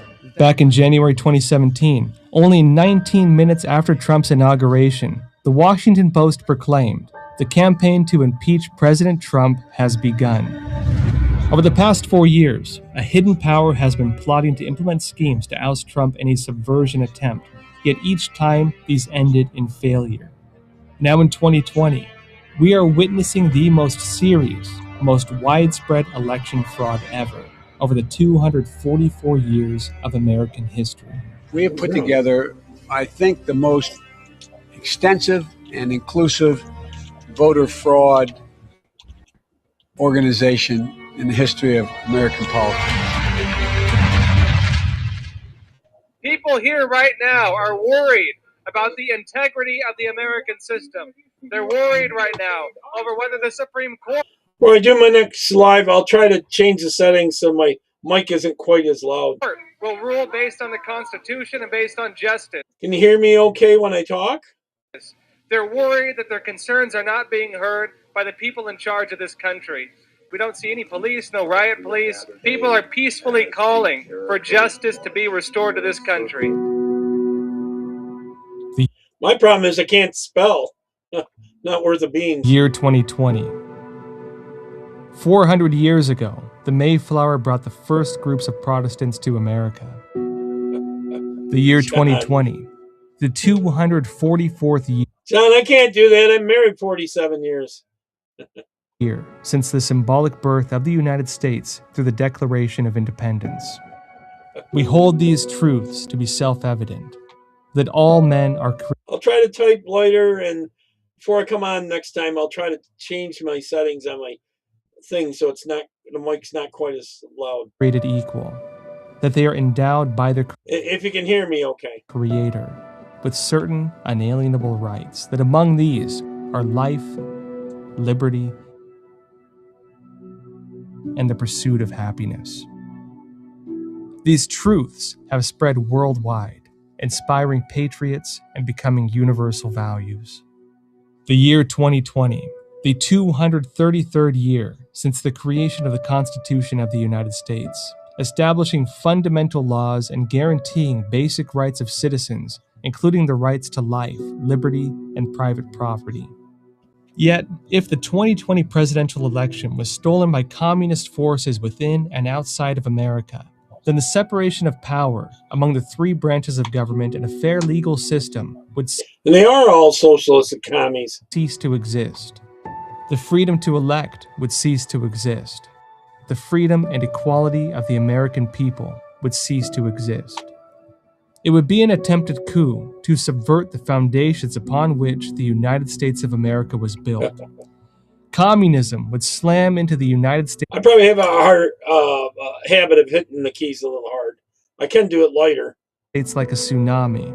America, the beacon of democracy, would be extinguished, and the world would enter a dark age. We are living now in a communist revolution, and 90% of Americans still don't understand this. So if this election fraud is allowed to stand, there will never be another free election in this country. Never. There will never be a chance to regain freedom. They don't want to lose. They are 10 steps past us in every area of planning. The globalists, too. Strategizing, being purposeful, setting things up. In my heart, from studying Marxist and read all the main writing. They can look at it more long-term than just in the next 2-year election.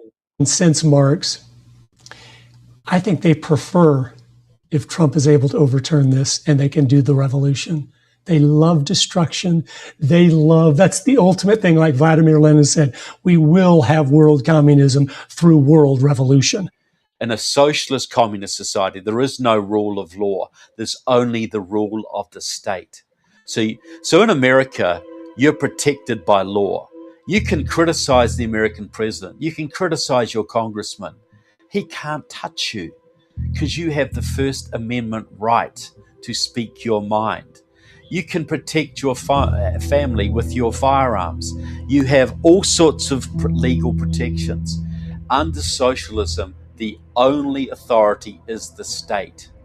And the only right or wrong is what the state wants. So if you're in any way opposed to the state, if you in any way oppose the state's plans or not cooperate with the state's plans, you're an enemy of the people and you have no legal protection whatsoever. They can jail you, they can persecute you, they can take your job away, they can stop your kids going to school, they can deny you health care, they can do anything they want to you. And Americans need to understand that the goal of the socialists in this country is complete tyranny.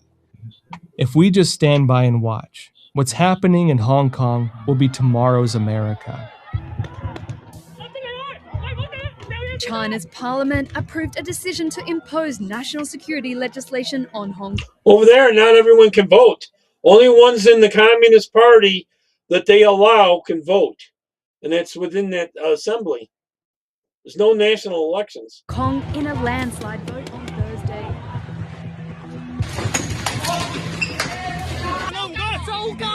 They are never going to let themselves get voted out. Never, ever. Every patriot should step forward. Let your voices be heard and be respected. During the American Revolution, the political philosopher and author Thomas Paine said, "These are the times that try men's souls." today we are in such a time. In a lawsuit filed in the Supreme Court, Texas Attorney General Ken Paxton wrote, "Our country stands at an important crossroads. Either the Constitution matters and must be followed, even when some officials consider it inconvenient or out of date, or it is simply a piece of parchment on display at the National Archives. We ask the court to choose the former." On one hand, the American Constitution restricts presidential authority via Congress and the courts, but it also grants presidential prerogative powers. With these prerogatives, former American presidents took many key actions during some of the nation's most difficult times, and these actions are still remembered today.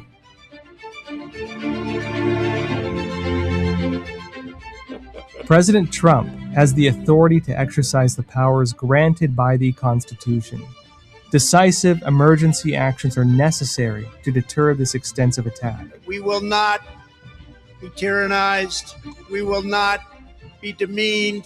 And we will not be intimidated by bad, evil people. It will not happen. Defending the Constitution, defending the foundation of democracy that defines America, is the duty of the American president, of every government official, and of every American citizen.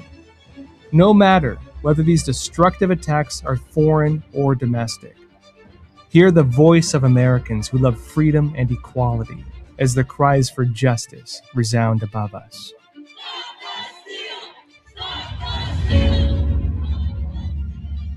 I worked to Paul. This election was stolen. It was fraudulent. You see what's happening in Pennsylvania. You see what's happening in Georgia. You see about the early calling in Arizona. Dead people voted for Biden. Mix-ups and changes to the vote counts. This election was not fair. We're going to bring up our case to the justices on the Supreme Court. I believe in the Constitution. We have laws regarding the election. I want those things to be investigated fully. They think this is about Trump. This is not about Trump. I love my country, and I am marching for my children and my grandchildren so they can grow up in a free country like I did. I want to make sure it's a fair election, that all legal votes are counted. I support the truth, and the truth will be exposed. For everybody's freedom. That's what we want.